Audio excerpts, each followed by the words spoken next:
So we wanted to run this kind of like mini boot camp to kind of show everyone on our team how to animate, but we figured that it'd be nice to share it with everyone else too. Where am I supposed to be looking? That way? Okay, I could look over there. Should we get more So, I don't know, I guess Richard and Brian already know how to draw. Earl, you can draw, but your job is not to draw. Okay. So I don't know how much of the super basics we should cover in terms of just like, foundational art stuff. But I guess one thing we should probably get out of the way, if you want to learn how to animate, it's super important to know how to figure draw, like first and foremost. What's figure drawing? Figure drawing is just drawing people, like from life. There it is. Everyone should buy a copy. Yeah, everyone needs to buy a copy of this if you're interested in animating. This and the book, The Illusion of Life by Frank Thomas and Ollie Johnston is also a very good resource. I want to point out that it's my copy. You can see it right here. Can you even see that? You can kind of see John's copy. Anyway. And even though it's an animation book, if you open it up, the first thing it stresses is just figure drawing. Like, this is super important. You guys know. Yeah. I thought he stressed like he wants it to be really quiet when he's animating. Well, there's a lot of things he stresses. Yeah, just knowing how to draw bodies, knowing how people stand, where they put their weight, how they shift, all that stuff is incredibly, exactly. Especially, when you're animating people, like the difference between just like moving limbs and making someone move like they're real is knowing how their weight shifts. And I think actually that's why Ghibli stuff is so good, because they really take that to the extreme and like really know how people. Oh yeah, there's that famous clip of Miyazaki where he's like, "Oh, when I in what was that one? The Spirited Away." Oh yeah. He's like, when the dragon falls, I want it to be like a snake that when it falls off a tree, everyone was like, "What?" Yeah. He was like very specific. He was like, "You don't." Oh my God, go outside and look at something. I like how that's so There's this nice drawing though. here. Like at some point he saw a snake fall off a tree. Yeah. And it was like, that's what it was. It happened a lot back then. 60 years from now, I'm gonna make a movie about I this. wonder if he just like asked somebody, hey, can you grab that snake and put it up on that branch for me? Pretty sure it's poisonous. Get the intern to do it. Just throw it up there. Yeah, so take figure drawing, super important. And then this book and Frank and Ollie's book, The Illusion of Life, are very good resources. You shouldn't cover your face because the sound doesn't come through. Oh yeah. Okay. Should we go over programs really quick? Okay. Or later? We'll see it later. Later? Okay. So, The Illusion of Life... I'm worried. What's happening? Nothing. I'm waiting for you. Okay. Being Wolverine. The Illusion of Life is the book by the Disney animators Frank Thomas and Ollie Johnston, and it kind of goes over a lot of Disney history, but it also goes over the 12 principles of animation, which they outlined, and I think is kind of like a standard thing that people learn now. And I don't know if you want to bring it up to this window. Should I take a picture? Easy. Just move the thing over here. Can you do that? Yeah, There it goes. set up. Yay. So this is a site we found that just kind of outlines the 12 basic principles of animation. And I figure we could kind of just like go through the list and then explain each in a little bit more detail. Oh my god, okay. Do you want to talk, John? Alright. So, these are the 12 principles that the 9 old men, the famous Disney animators, kind of figured out as they worked. They broke it down into these 12 principles that they thought were the most important aspects of animation. So, Hey, Yes. I'll write Yeah, this you down. guys have to write this down. This is important. Sure. Oh, Alpha also linked the Wikipedia page, which is useful. I'm gonna bring that up. That had some pictures. let's take a look. Oh yeah, here's the book. A piece deal. It's a really thick cover, like super expensive book. I think it was like $300 last time I saw. What? Oh, it's not that expensive. No way. it's No, like- they did a They reprint. did a reprint. It's way cheaper now. When I was looking for it, it was like out of print. So it was My super dad's expensive. in that book. Okay, so just going down the list. Do you want to scroll up? The 12 principles are squash and stretch. Who did these balls? Anyway. Yeah, these examples are whatever. Anticipation. Wait, should we wait for Brian? And Rick? Brian, where'd you Only go? I learned. What are you doing? He's getting all his. Should we wait for Earl too? Okay. Squash and stretch.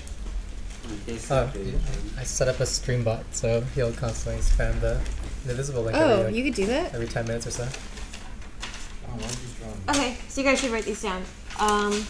And maybe leave a little bit of space so you could, like, write more details. But we'll just list them now, and then we'll explain them in detail. Okay, squash and stretch. Squash and stretch. Then we have anticipation.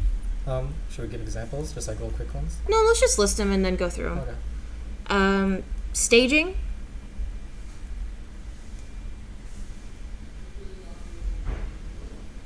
It's a class. This is like teaching a class. It's weird. Straight ahead action and pose to pose.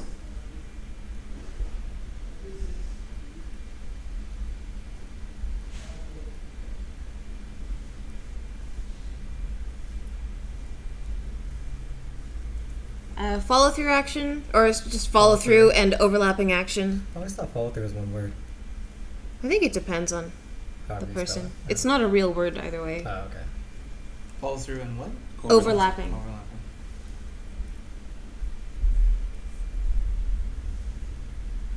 Overlapping action. Yeah. Slow in and slow out.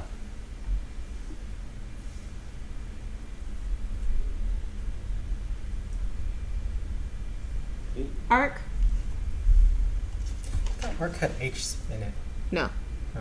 It has never had H. That's an arch. That's arch. Oh. I've been saying arch for most of my life. Spelling arch. Secondary action. Arch system works. Arch system.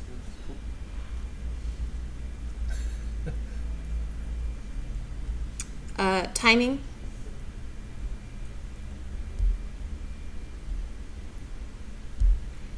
Exaggeration.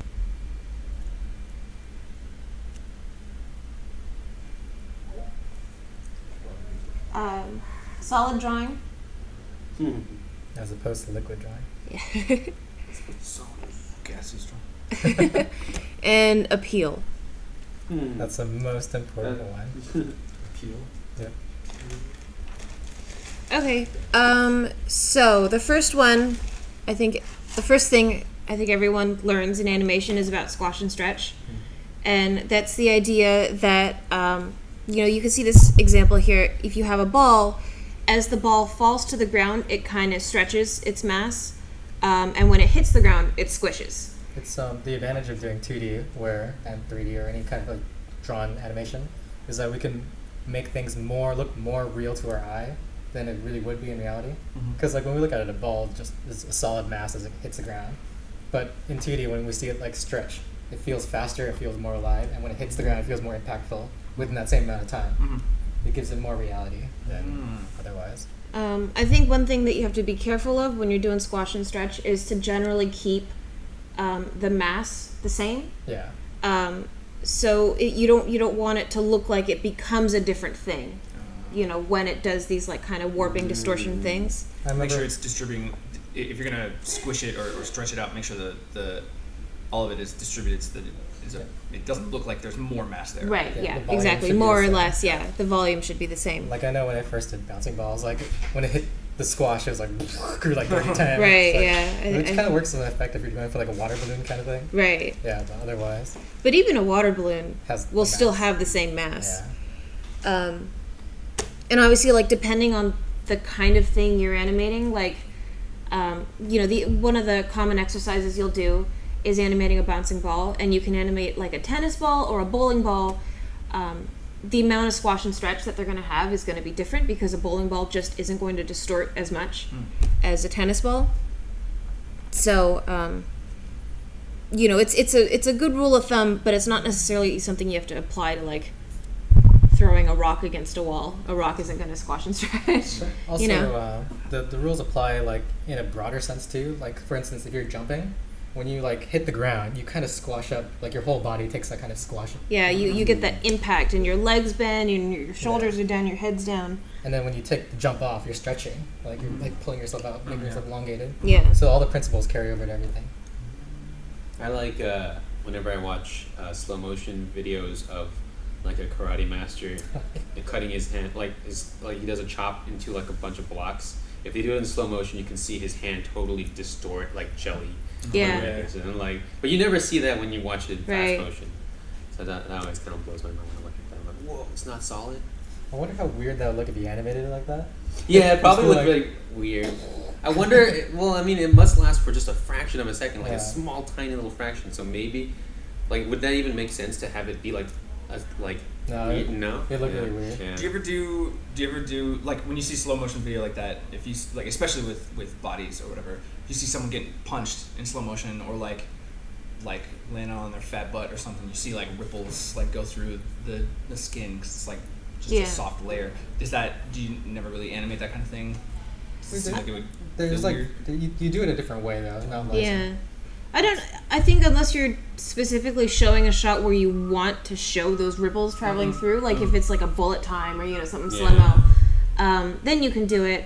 I think when we're animating, we kind of just do like the one impact, like something really squashing for like one frame, Oh, I see. and then it kind of goes back to normal. I mean, yeah, it depends on what the shot is supposed to be. Right. Like if it's supposed to be them reacting, then you put more time into like their coming Right. back. I see. But also like the ripples, you kind of see that in their secondary animation. Oh, got It's it. like when they sit down or something, the flaps of their clothing would like fly up. I or see. Yeah. Like settle. And We'll stuff. also cover that. We'll go get to that. So the second thing is anticipation. And that's just, you know, before you jump, you have to crouch down. Before you swing a bat, you have to wind up. Before you throw a punch, you have to wind up, you know, that kind of thing. Every action is preceded by the anticipatory action, I guess. You can't have an action without a reaction. Yeah, that doesn't work. Wait, does that apply there? No, reactions for the. It's Yeah. like the follow through. Yeah. Or, I guess so. or, Oh. You can't have something guess without the thing before it. Yeah. Okay. That didn't work. But it's, But- also- it's useful for in animation because then it tells the audience like, oh, pay attention. I'm gonna do something now. Right. Like in the old Looney Tunes cartoons, like Bugs Bunny would do like this crazy wind up, and then just like disappear immediately Mhm. because like this was already, you know, told the action of what's gonna happen. Right. Uh-huh. So The anticipation sold. It sold the rest of the motion.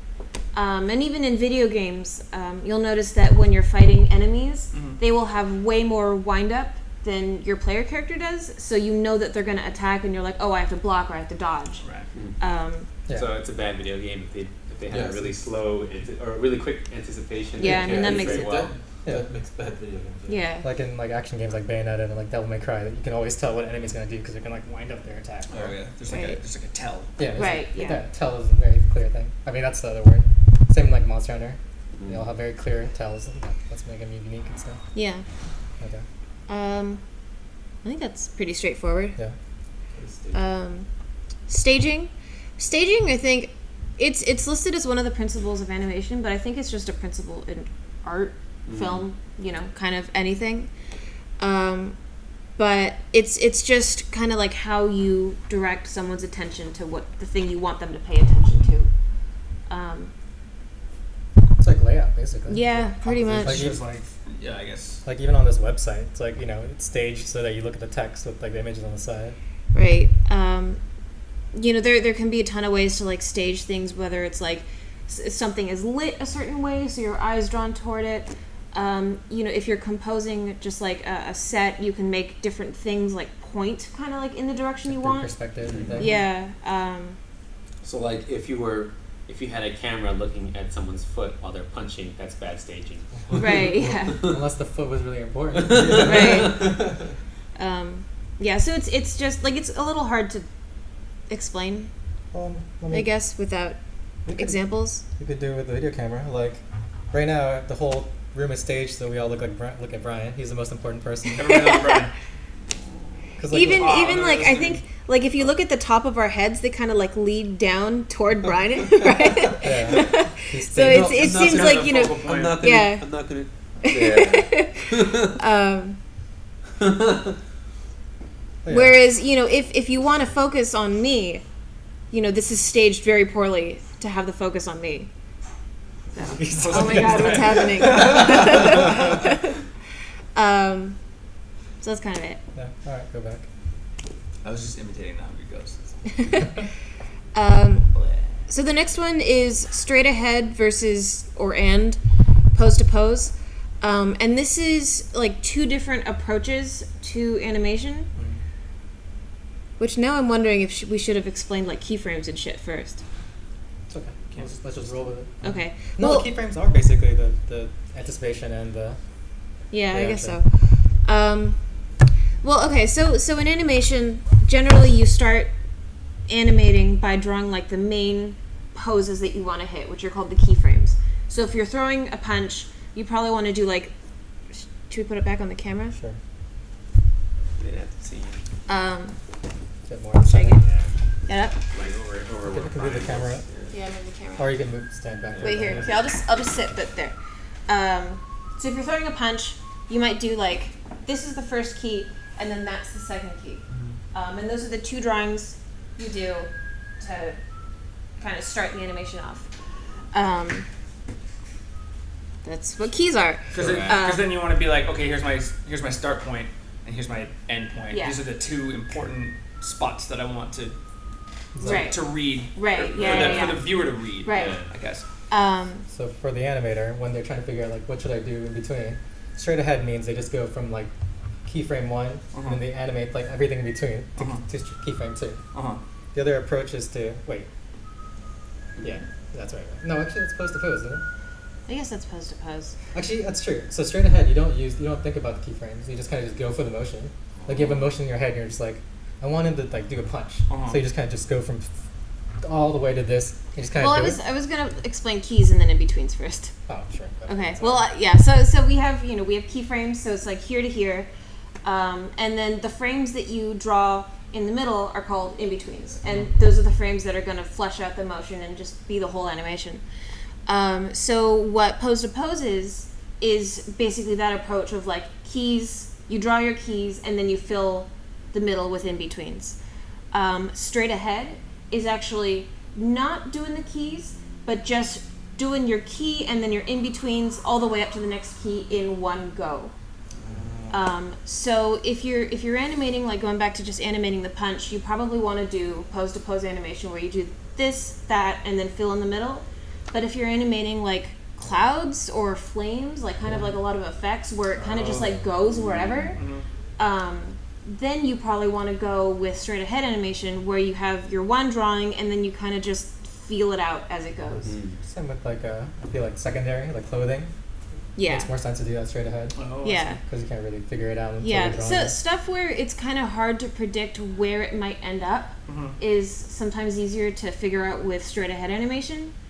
Because you're kind of just doing it as you're seeing it like for clothing or something. Yeah. If you've got the poses already, and then you're filling in the clothes flaps or whatever. Yeah. As you draw frame by frame, you're like, oh, okay, this is about how it would flow. Yeah, Right. And you exactly. roughly get to where Feeling it out. Yeah. Would you ever? Is there ever times where you draw or animate a person straight ahead rather than pose to pose? Yeah, if you're doing like acting, I feel like emotions, you tend to want to do that straight ahead because you can understand that better when you're like drawing it out like that. So if it's think- really rough, maybe. Yeah, I think that can depend on the person. Oh. I only really do straight ahead animation for like effects kind of things. Even a lot of cloth animation I tend to key. But I know there are some people that just feel like they do better Yeah. animating everything straight ahead. I know there's like some action animators, they like to do it straight ahead, but they super rough. It starts out extremely rough, and then they kind of fix it up along the way. Yeah. And then they add the details in. Yeah. The problem I find when doing key to key is that I fall too much in love with the keys. Mm. I don't never want to sacrifice them. When in Yeah. reality, they might not actually be the best for the animation. to Right, read. right. So it's better just to work rough as much as possible to make animation work better. Yeah, so it's just two different approaches to how you're doing the entire animation. I do a lot of straight When ahead. like Yeah. I feel like straight ahead's more useful for very like varied or wild-ish animations. I see it from like people who are action animators. Yeah. And then pose to pose might be better for like acting like very simply. Right. Or I don't know if it's a preference or anything like that, or if it makes more sense that way or not. Yeah, I see sometimes people do like animation tests where they just straight ahead the whole thing. Like, you're saying like for action shots, they'll just start animating and see where it takes them, instead of like thinking like, oh, I want him to jump here and here and here. It's like, what if I just keep going and see where this takes me? Which is also It has like interesting. has a feeling of being alive, but some of the problems that there's lots of volume change because Yeah. The proportions are like hard to Yeah. keep consistent Yeah. for straight ahead. Yeah. That's a problem for sure. But it feels much more natural, like than trying to do pose pose for like not amateurs, but like in general. I Yeah. guess. And that's always the first way people like to learn. Like they do a stick figure like from beginning to end without thinking of the in between poses. Right. Yeah, it's the most natural. Yeah. Yeah, I mean, if you ever did like a flip book as a kid, Yeah, that's that's always straight the- ahead, So, see, is there anything else that it says here? It says on the other hand, it's hard to maintain proportions or to create exact convincing poses along the way. Yeah. Okay. So I think we kind of covered that. The next one is follow through and overlapping animation, and they're kind of similar. But that's generally like things like hair, capes, clothes. If you're wearing a big cape and you duck down and you jump up, what is that? Chips. Okay. Sweet chili. Hold on. I guess I should finish talking. You can talk and eat. Okay. If you have long hair, you have a big cape, it's not going to do the exact same motions you're doing, but rather it's going to follow the motions you're making and kind of like be impacted by different things, like if there's a strong wind or if there's no wind. Like this is follow through. Did that work?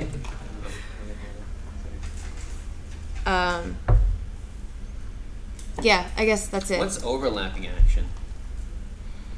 I think overlapping kind of is like if you're let's see, if you're twisting, if you just like twist your body like this, your arm probably isn't going to be just like completely stiff as you twist, but rather if you twist, your arm is going to drag it behind and then come over, and that's overlap.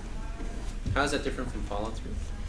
Follow through. Follow through follows in one body, so it's constantly like dependent on this.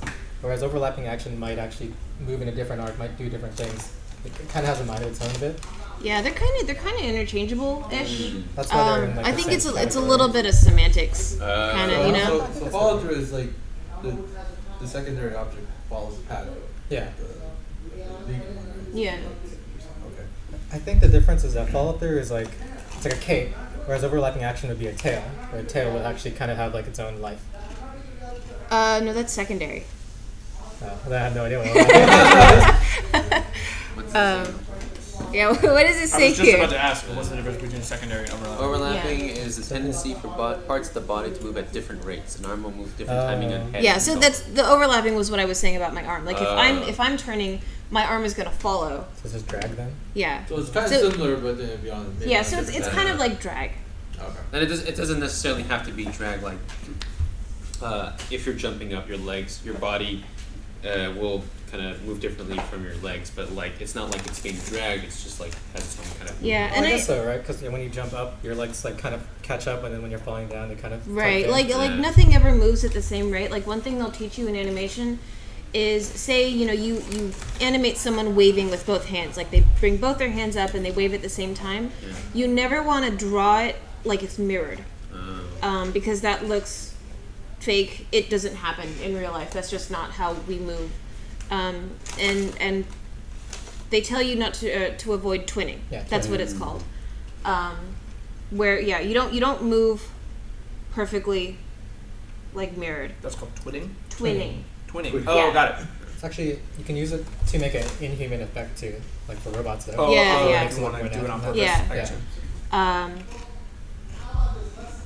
been told that the boob animations I've done were twinning. And then someone said like not to do that, and I was like, man, I don't know about Wait, this like one. the robot. Like wait, so Yeah. like each individual boob will. Yeah, like DOA. Yeah, that looks weird. That does look weird though. Purple boobs. Yeah.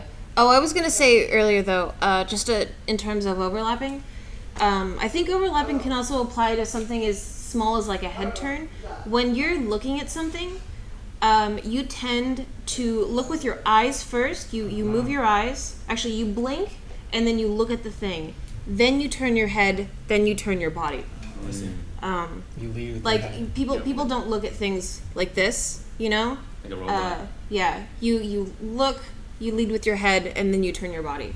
It's like when ballerinas spin, they keep their heads like looking forward first. Or actually, they keep their heads stationary. Yeah. That's But a little they're always different. looking in the direction that they're turning or something. Right. Yeah, they like Brian. He's like looking towards where he's going, I guess. No. Brian's not doing the ballerina thing. Yeah. He started doing it. Yeah. Brian, be a better ballerina. Come on, pirouette. Yeah. So I think that counts as overlapping. Okay.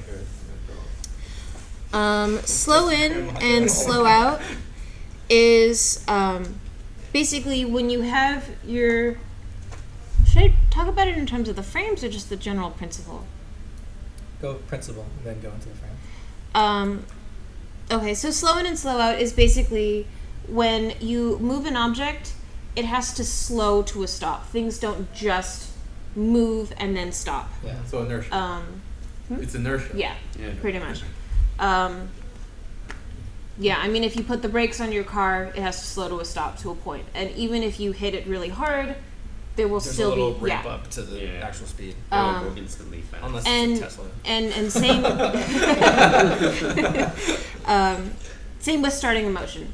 Okay. You have to go from 0 to 60.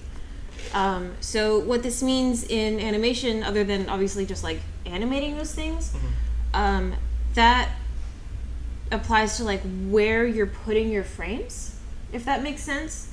So if you have your two keys and you're starting to like in between it, you generally want to pad it, kind of like going out of and leading into your keyframes. So around your keyframes, you might want to like add more frames, which would translate to a slower motion. Yeah, you don't want to put it in the middle because then that just looks weird. Yeah. And that's something that I think, you know what? It's in the book. It's in the book. Just take a look. That guy next to you. Reading rainbow. Okay. So you can see here, and I'll show the stream in a sec. Like padding the frames toward the end is called slow out or ease out, and then slow in or ease in. Oh, I see. So Should we show this yeah. one also? Let's see. Did you show up? So here, it actually says like slow and ease in and out. And it's just a matter of like where you're placing your frames to kind of like lead in and out of your main K-frames. And that kind of smooths out the motion and makes it more realistic. Like that's how things move. So that's that. Should we go to the next one? I guess so. Yeah. I think anyways. So arcs are super important in animation. Whenever you move, you generally follow a path. Yeah. Everything natural goes in arcs. Like there's nothing that actually goes in like right angles or anything. Like even that is in arcs if you were to record it. Let's see, where's arcs in this? Like, Let's see it in the middle, so. I feel like animating a butterfly is hard. It seems Yeah. like it's not arcs, but I'm sure there are arcs in there too. I think like that's one of the things that make the butterfly look like not natural. Unnatural. It makes it very specific the way Yeah. it moves. That's why some people are terrified of butterflies. Right? Yeah. Yeah. Just because of the way they fly. Yeah. Very super. Oh, really? Oh. It prefers to land right on the face. Like yeah, things that don't move in arcs kind of like make us feel weird. Like if Like A lot of bugs. Bats, A lot of Yeah. bats were a little weird too in terms of their. Yeah. no, they just flap, right?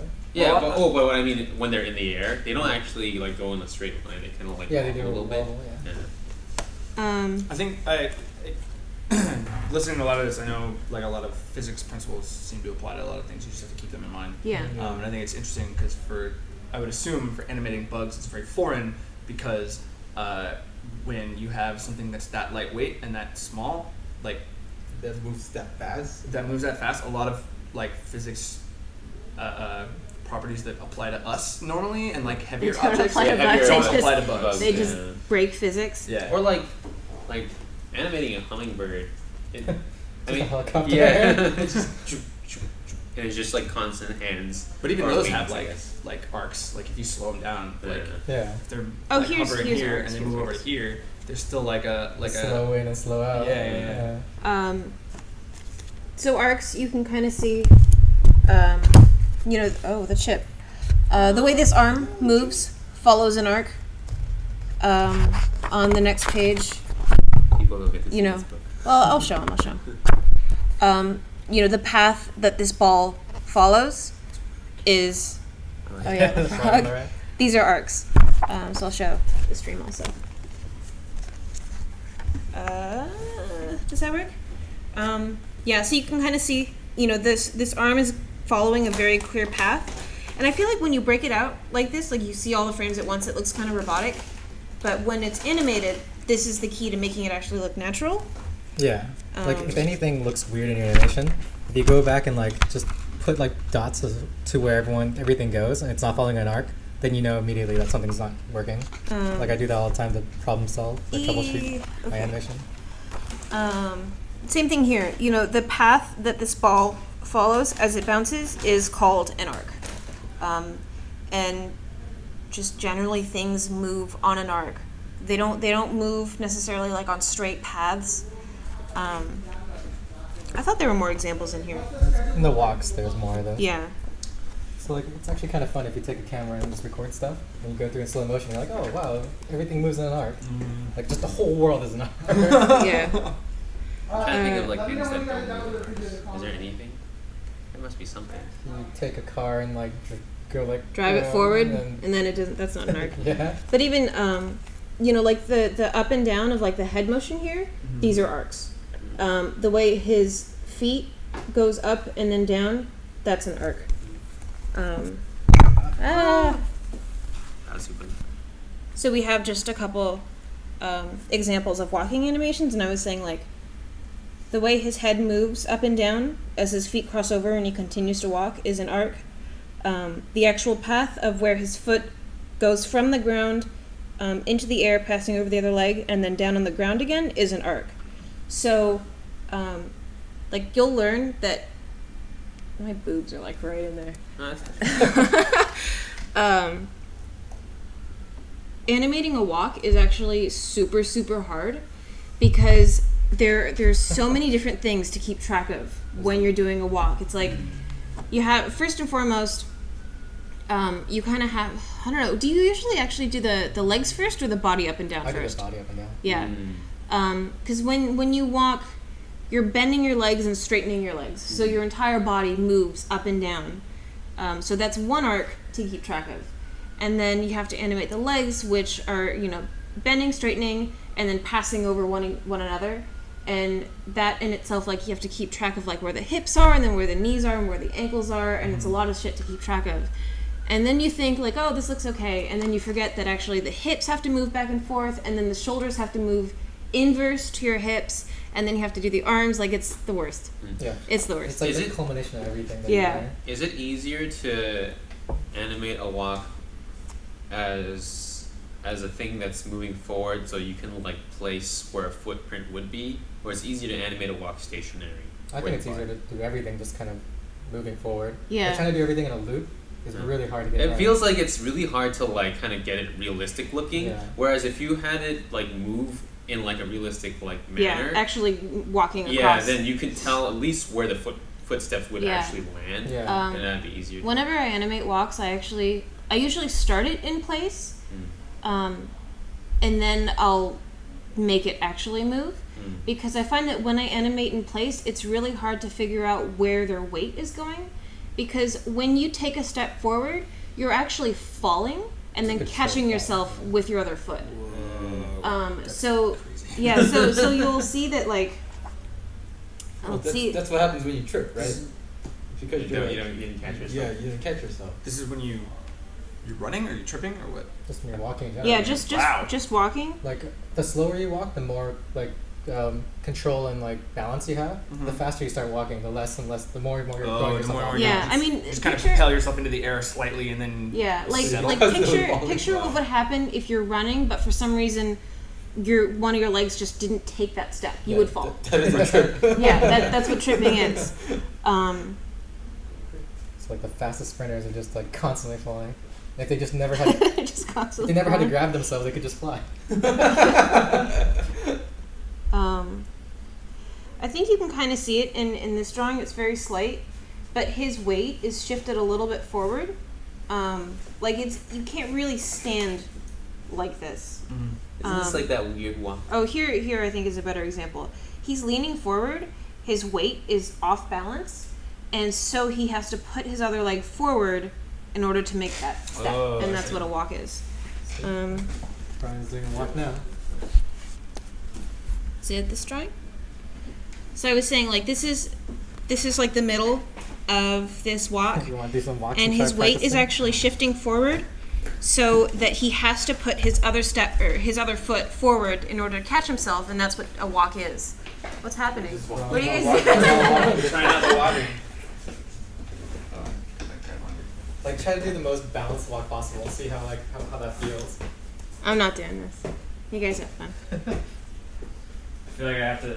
It's basically marching. Yeah. If you're like trying to just maintain your center of gravity, then you're not falling at all because you're just like keeping all of your weight It's like a on your moonwalk. heels. Yeah. But that looks really weird. Yeah. That's why you walk like that. Yeah.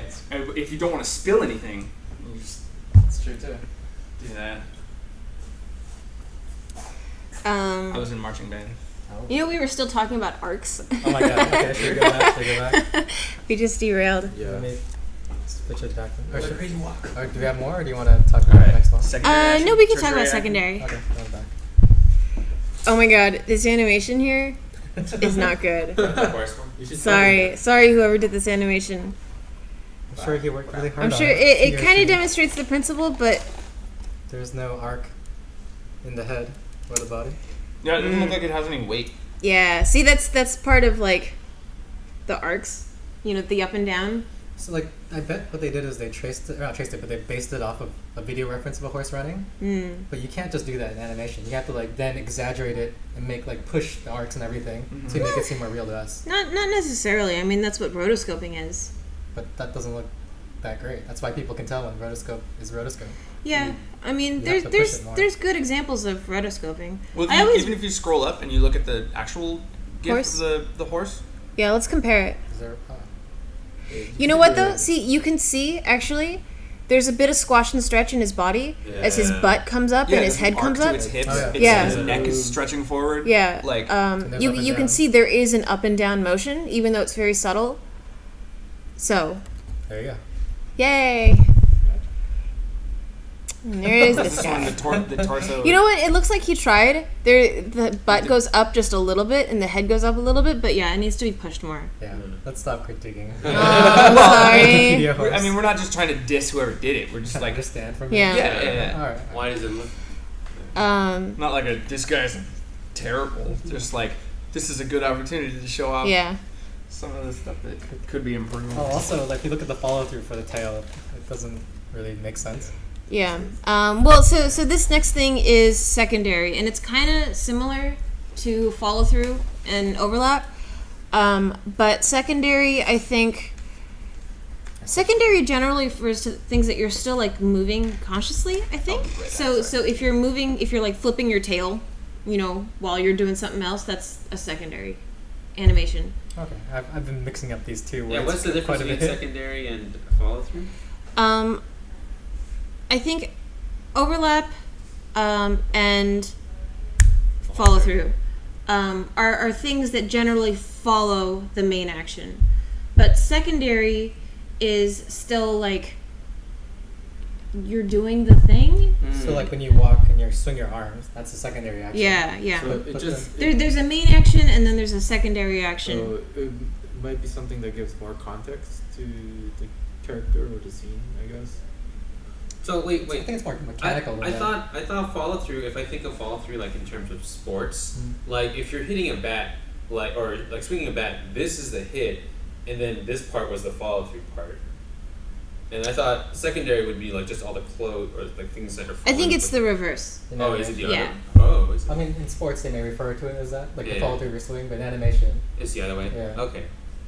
it's confusing too, because in like ease in and ease out, in animation they use it a different way than like computer programs use it. Like even 3D animation uses ease in and ease out different. They use different terms for it. Yeah.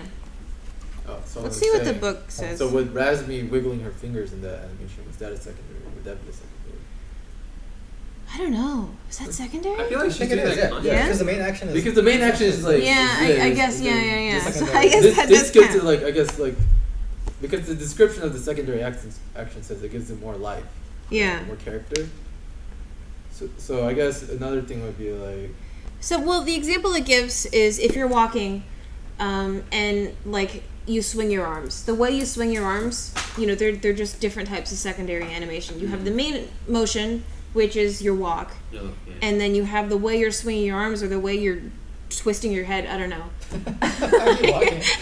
I'm just spinning as you go. And those are secondary animations, and they kind of like give the character more character or life or you Yeah, know that that's kind of like- stuff. Okay, that makes sense. I guess Um, another example would be like if you're just animating a character like walking, but then they'd be doing something with their hand, like swinging a cane. Yeah. Oh, or yeah. something. Like So okay, so follow through is like things that they might not necessarily give information about their character. It just might be something that's depicting something that happens naturally, like Yeah. clothes. All Yeah, of the- yeah. all of the I think motion. of follow through as clothes and hair, Yeah. and anything related And to secondary action is kind of like things that could potentially show character, like the way that a person swings their arms Yeah. as they're walking, stuff like that. Okay. Like in 3D, the secondary action would be like the physics simulations that everything you rely on the computer for. Mm. Or secondary animation stuff you have to keyframe in. Yeah. Although that's not the best because everything can be physics. that. Yeah. Yeah, I guess that's it. Timing. So, timing is like super important in animation. And timing in animation generally refers to the number of frames that you're putting into the animation. Wait, should we wait for her? Oh. Earl, should we wait for you? No, go ahead. Okay. It's fine. I'll be back in a moment. Okay. Yeah, so I mean in animation timing is affected by a lot of things. It's like whether you're animating at 12 frames per second, if you're animating at 24, if you're animating like Skullgirls and we kind of animate around like 30. That impacts like how many frames you're going to put into your animation. But also it's just the choice of like how you pad out your animation, you know, how slow a thing moves, how fast a thing moves. Skullgirls weirds me out because I think of it entirely in 60 frames, but it's technically we're animating in 30. Yeah. But I still think of everything. Well, in the thing about 60. Skullgirls is that we don't animate any particular way. Oh, is just do is whatever. yeah, because I guess we so. we hold each frame for different amounts of time, just whatever looks best. So it's not like we're animating on twos or whatever, which I guess I should explain. Sure. You guys want to know about twos? Sure. I mean, that's just animating every second frame, right? Yeah, so animation is generally like when you're animating on a film, you're animating for 24 frames per second. And that's just what we're kind of taught because we're taught to animate for film. Also, stop hitting the table. Cause Oh, I'm hitting the table? Yeah. Sorry. I'm not sure. Okay. So when you have 24 frames a second, we have this thing called animating on like ones or twos or threes. And what animating on ones is drawing, like one frame for every frame of the 24 frames per second. Oh my god. this sounds terrifying. So every second you have 24 drawings, and that makes up the animation. For twos, if you're animating on twos, that means for the 24 frames a second, you actually have 12 drawings. Dreams? Oh, dreams. So that means for every second or frame of film, you're actually only making one drawing every 2 frames. Does that make sense? Yeah. Okay. Threes, you're making a drawing for every 3 frames, and so on. A lot of Disney stuff is animated on twos, with maybe like some particular spots animated on ones. A lot of Richard Williams stuff is animated on ones, and that's kind of what he's known for because it's kind of insane. Because he's insane. Yeah. Like, there's the film The Thief and the Cobbler, which is a Richard Williams film, and he animated the entire thing on ones, and it looks so smooth that it's actually, like, off-putting. I was just about to ask, like, what are the main advantages or disadvantages? Like how different does it look? So I think we're most used to seeing animation on twos. I think that's, Disney films are done that way. It feels very comfortable. It feels, still completely, like, smooth enough. Miyazaki films, actually, are animated a lot of times on, like, 3s or 4s. Even more. Yeah. Like, anime in general just tends to be less. Yeah, anime has less frames. So in Skullgirls, we like for an idol, it's usually on 5s at 60. So that's what 12 frames a second. Yeah. So that'd be animating on 2s. Twos. Yeah. When it comes to Skullgirl, that makes sense. Yeah. I don't that's know. all- Well, that's because that's It's close. It's a little bit more than 2s. okay. I think 4 at 60 is 2 at 30, which is the closest we can get to 24, because then you have to, like, break it down into, like, weird fractions. Yeah. I know Oh, go ahead. you mentioned that when it's on ones, it seems a little off-putting. I was just gonna liken it to the recent Hobbit trilogy that they came out with. Yeah. With the Yeah. hyper-real film. Everybody felt that it was like everything looked too real Yeah. and like I was okay kind of with fake. It looked really fast to my eyes for Mhm. some reason. I don't know why. It doesn't make any sense to me. That's That- one of the things. But that's the same principle, right? We've been trained because of film. Film all runs at like 30 frames. Mhm. And animation 24 and film is 30, right? No, film is 24. Okay, film is Yeah, 24. 24, yeah. So that seems. Nothing is 30, really. Video games. Well, They used to- yeah, 30 and 60. But things that are 24 look like filmic to us. Mhm. That's why, like, any movie in the past, like, oh, that looks like a movie. Mhm. But then, like, soap operas, when they're running at 30 or 60, you're like, Yeah. it looks like, a video It looks camera. cheap. Yeah, you because can right? immediately tell. Yeah. Like, when they have like the soap opera, when they have like the 600 hertz, like they interpolate in between, it looks so weird. Yeah, it doesn't look right. And it's weird that it doesn't because we don't have frame restrictions on the way we look at each other. We've been trained through But, Yeah. years but and what's years of cinema. interesting though, when I see that in video games, like if I see a 60 FPS video game, Mhm. I feel like it's okay. No, yeah. Yeah. That's because the game is responsive. Yeah. You want to see what you're I seeing. I had that weird problem because I was playing Last of Us right on the Mhm. PS3 and that's at 30 and Yeah. then the PS4 version puts it at 60 and when I first played I was like this is like really weird, like I couldn't. It We took me a should while. load up The Thief and the Cobbler Oh, sure. But just to show a clip of, can I- like. Can I talk about Oh something? yeah, go ahead. So like, Can I load it? Sure. In Metal Gear Solid 3, what they did was the gameplay was locked at 30, Mm-hmm. but all the cutscenes were done at 24. Not only so they could put more effects into it, but also because it made it seem more cinematic. Yeah. It was very distinctively like, oh, it does feel cinematic for some That's reason. I don't clever. know why. Huh. And it's like, that's why. I'm too close to the camera. I hate this. You can move the camera position. I'm just gonna do this until I'm done. So, yeah. Eh. Not Yeah. difficulty. Like in games, games are different because they have to be responsive. People want it to be at 60. Mhm. And also, the reason why we don't put it higher than 60 is because at that point your eyes can't keep up Do with you the refresh think- rate anymore. Right, right. Do you So it's think kinda it might useless. be like what people are used to kind of thing? So like if a kid growing up now only watched 60 frame per second movies, Hmm. and then grew up and then like he watched a 24 frame, you think he'd feel like it's too slow or something like You that? definitely feel something. Yeah. Yeah. But, I'm kind of curious. Wow, look at those 24. oh, should I move? Should I switch Oh it? yeah, try switching it. It might not have the same. Well, I don't know. Wait, does this stream at 30 or 60? I'm gonna mute it just in case there's copyright. OBS sometimes depends on your recording. Sometimes it'll stream at like 25. I guess it doesn't matter. You here's- can still see Richard Williams is insane. that Yes. it's gonna be super. Oh wait, these aren't. What is this? Remember, Even he though- can actually finish animating it. Oh, he did like the storyboard-esque cuts and then. I thought it was finished eventually. Mm-mm. This might be one of the cuts that. There's like a million different cuts Yeah, of it. Let's see if. Yeah, you can outline. Yeah, you can see that it's like So one of the problems really smooth. problems with doing everything at once is that it almost feels like it's in outer space. It's floaty a bit. Yeah. Like nothing ever kind of Things. stays. Yeah, things don't stop. Like that's a problem also in some of Disney animation films is that when things are constantly moving, it takes your attention away from it. Mhm. Like in staging, like the actors that are like the focus of attention, Mhm. they do the most dramatic motions, and Oh, everyone right. else kind of like stays still and like looks at it, right? Mhm. Yeah, but when everyone's kind of like wiggling a little bit, then it's like, what am I supposed to be looking at? Right. It's too wobbly. Hmm. Actually, the interesting thing about it is when Walt Disney made his Disney World and Disneyland stuff, Mhm. and he had the animatronics, he applied a lot of the principles of animation to the animatronics. Oh. Like he had, when people stood up to talk, that was like, the anticipation, like now it's my turn to talk. Mhm, mhm. And like, he was able to make puppets seem alive like that, by staging them Oh, and making them that's move clever. and like making them sit down and recede in the background, kind Huh. of things like that. Was this the only like full film animated on ones? No, Roger Rabbit.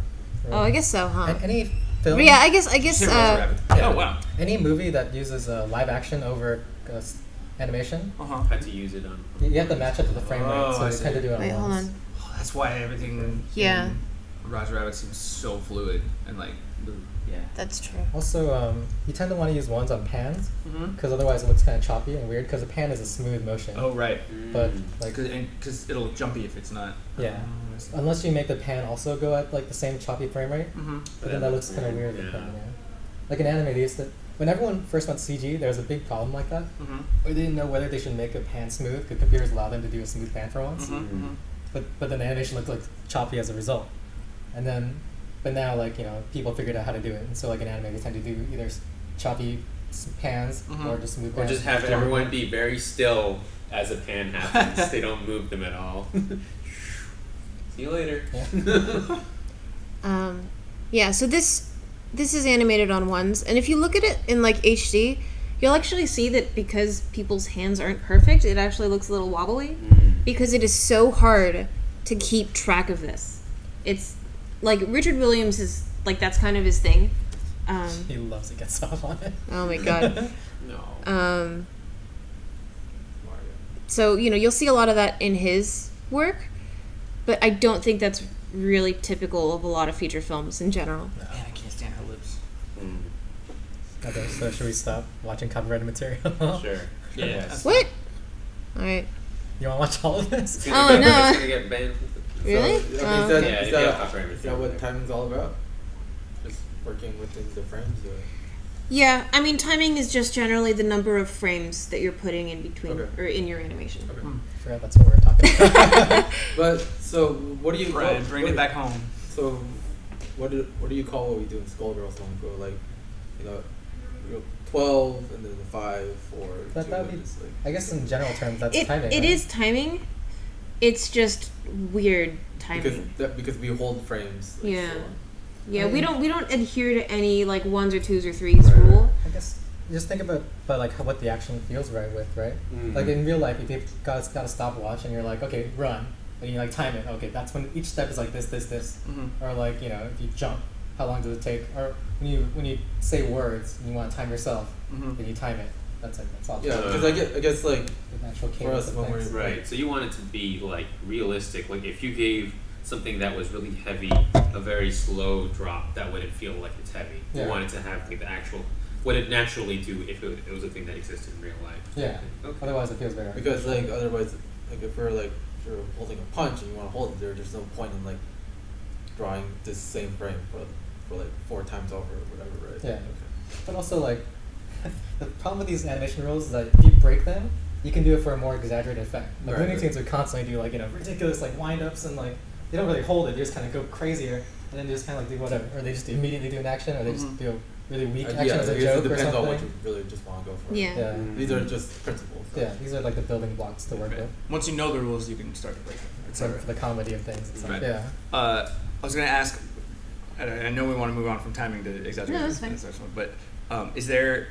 How is it different for like animating for video games as opposed to film, or Oh. even different still like animating for fighting games specifically? I can tell you immediately that for film, anyone that comes from animation, like, traditionally, Mhm. that goes into games, they're going to animate everything really slow. Oh, Because like it's all about doing it for the camera, acting out for everything. Right, right. But in games, it's all about whatever feels the best. You have Mhm. to do it for the Want player. response. Yeah, Yeah, I was thinking actually tomorrow we could talk about how all this stuff applies more to games, Oh, okay. which is kind of like what my talks have been about, like my GDC talks Oh, and all yeah, that yeah, stuff. Because there's a lot of like 2D animators or 3D animators, like people who have been trained in film animation, have to relearn a lot of things when they jump into game animation, because like you said, it then becomes not about playing it up to what's best for the character or what's best for the camera. It has to be what's best for the game, In the player, and that kind of like imposes all these restrictions that are actually a little hard to wrestle with the first time you're doing it. Like in animation, you tend to want to put all the flourish into like the anticipation. You're like, oh, look at this crazy wind up and all the flowing capes and the hair. Right. But in games, you're like, this is horrible. I just want to punch. You know? Right, It's like- right. Why am I not hitting yet? Right, Gotcha. exactly. In terms of Indivisible, especially like even the jump, like Mike and I were testing like how many frames should we have for anticipation, and in the end we just cut it because it's horrible. To, like when you press a button, you don't jump it's too immediately. much. It just Oh, feels yeah. like shit. You know? Yeah. So Yeah, we could talk about that tomorrow, because then I have like some examples and stuff. Okay. Cool.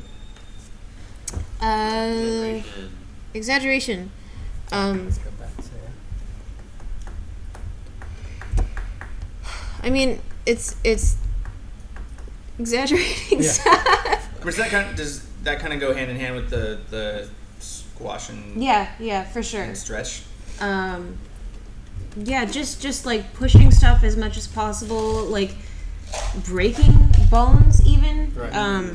So I like in 2D everyone does exaggeration because it's natural, you can draw, it's easy. Mhm. But in 3D it's really hard because the models are all rigged and they're supposed to be a certain way. Mhm. But what I really like in like Dead or Alive animation, if you keyframe through their things, they actually constantly break their arms and legs just because it feels better. Really? Like when they do like a kick, they like twist their whole body around their necks and their heads are completely Yeah. opposite direction. Yeah. But like when you just see it, you're like, oh, that felt pretty good. Uh-huh. When you like step through, you're like, why is her head like Yeah. completely broken Oh, body? yeah. Yeah. Her legs are like completely like this, and her like. not Oh humanly man, I possible. had some good examples Oh yeah, I from like that the for Zack. The Zack Yeah, joke. yeah. Or I could The body probably- was like contorted. Soul when he's doing a twist in midair and his spine, like Yeah. his legs are in a totally different position from his. Yeah, his there's a lot of things in animation where you could really push and like break and distort things, and if it happens only for like a split second, you don't see it at all. You just feel that it has this like really strong impact or like impression on you. Oh no, the stream's choppy. Uh-oh. Check Can we it lower out. the? Chop. Can we lower the? Oh, yeah. You guys want me to lower the frame rate or something? I guess if it's just top. I'm not gonna get a drink. Okay.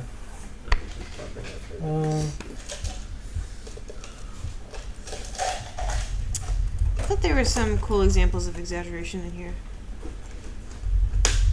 Is there times when you don't want to use it? Oh, I guess you want to. Yeah. Let me just restart real quick.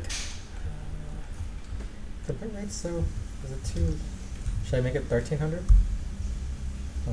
This is a cool example of squash and stretch, actually. Just this extreme pose here, and then he kind of like compresses as much as he can. How's now? Test. Tell me if it's buffering, guys. Does it work? Oh, it's buffering because we were streaming it. My bad. Sorry, guys. I didn't know it was running. Oh. I have really bad, like forward leaning neck, just from like this. Every artist does. Yeah. Because they're always hunched over. Yeah. Not me. It's It's like I don't know. I Almost can't back. straighten my neck. It like hurts. Yeah. I kind of wish that there was an animator chair. I keep mentioning this every time I think about it, where it's like a massage chair, but like it's facing like this, so it's angled, and you put your body against it, and there's a hole for where you can rest your head, so you don't have to strain your neck at all. And then That'd there's be kind of there's amazing. arm holes cut out, so you can still No, draw. but then you just slouch. Really? Because then you just be slouching all the Yeah, time. you're supposed to, like Yeah. be. No, but what I mean is like it's keeping your spine it's like- straight. Oh, maybe But- it's like. You wouldn't. You would just slouch into it. You think so? Yeah, I know so. I Unless guess- it was like on an incline. I gotta. Yeah, it is. Like it would be on an angle. It wouldn't be straight down. Or, No, I mean even at an angle, you're gonna slouch into it. You have your whole leg has to be everything has to be propped out. Make Yeah. it We like a should. You device. should. Just make a device that contorts your spine into the perfect shape. It's like on each side. It just like squishes your body, and then I you're wonder if completely Also, stiff. ab muscles. Yeah. Oh yeah. I wonder if animating in space. Posture. If you animated in space, would you be like not have any problems at all? You'd be the laziest.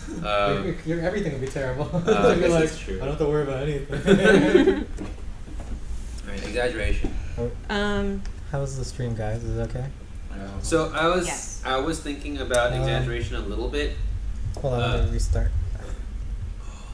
These strawberries. I was gonna say these oranges. These strawberries are so red. They're like They're all right. cartoonish. Could be sweeter. Maybe they're a little just before ripe. You could be sweeter. I like slightly sour strawberries because it reminds me of strawberries I ate as a kid. You know what I'm Because it's always kind of like surprised isn't part of too this? lazy Is to silhouette. wait. Oh yeah. Not Why too is it lazy, but so too loaded? like in a hurry. To I guess eat that's them. not part of staging though.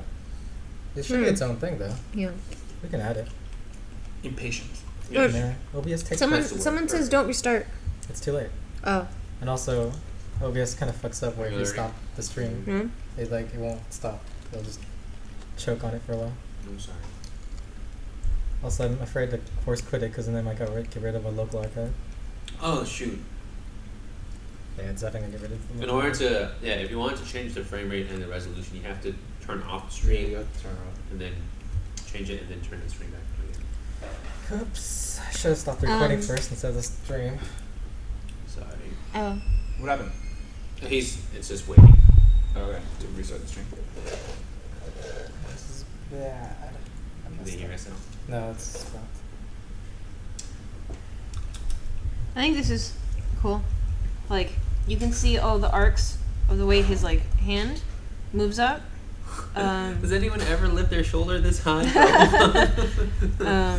Oh, though here's a good example of like exaggeration, because in order to get that really exaggerated swing, he actually breaks the arm here, and it's really small. Like only because he pointed it out, you notice it. But like that it's helps. animated. That helps get that like really good swing in there. Yeah, same thing here. He does it on the other side, and then it's like his feet kind of have to follow this arc as they come up and then down. His head is doing an arc. Even his shoulders are following a path. You know, things can't appear in a place without getting there in some way. Do you think? And that's what arcs are. I know. You guys don't use it as much because you guys already know. But do you think it's useful for people who first start out to have like guidelines like this for where the Oh, head we should still be? totally do it. Oh, do you guys still Yeah. do that? Constantly. Yeah, Make marks. it's if there's anything that doesn't look right, then I will go through and I will draw the arc, and then redo it, and it'll look right afterwards. Have you seen me put like little dots on everything? Yeah. Yeah, that's me. Oh, that's marks. the. Yeah. I see. Oh my god, why is this choking? As a fat horse.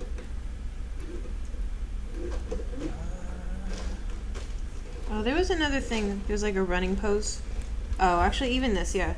Like, see how his weight is completely shifted forward. He would just fall. Someone said buffering is an example of anticipation. Alright. What were we doing? Exaggeration. We were on You just exaggeration. finished it. Oh, I was trying to find examples of exaggeration. The stream pointed out that a good CG movie that uses exaggeration.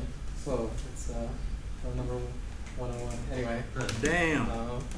you're saying that Hotel Transylvania is Yeah. a good movie that has lots of. I did not watch that. So Gendy, Yeah. whenever they actually show a couple of scenes when he's working on it, whenever the animators, they try to match it to boards or whatever, and then since they're not breaking the models or they don't do anything to make the models different, the actions aren't exaggerated enough. So Gendy would draw still screen it, draw over those pictures.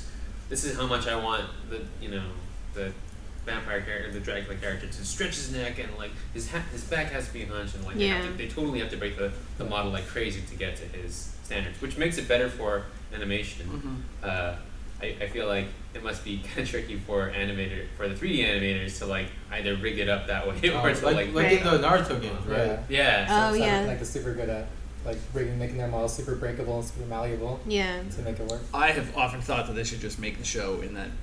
They did. Yeah, They did so- a OVA or something. I think. What? Yeah. Oh, they The did? game engine? I didn't know that. Oh, I just thought we'd do an episode for that. that's awesome. That's cool. So, what was it? No, I blanked out. What was I gonna say? Anyway. We were talking about Hotel Transylvania 2. and Exaggeration in Exaggeration, 3D Oh, CG. so I was thinking back to so I feel like in certain types of animation, exaggeration is more, I guess, used or acceptable, or like I guess just used more often.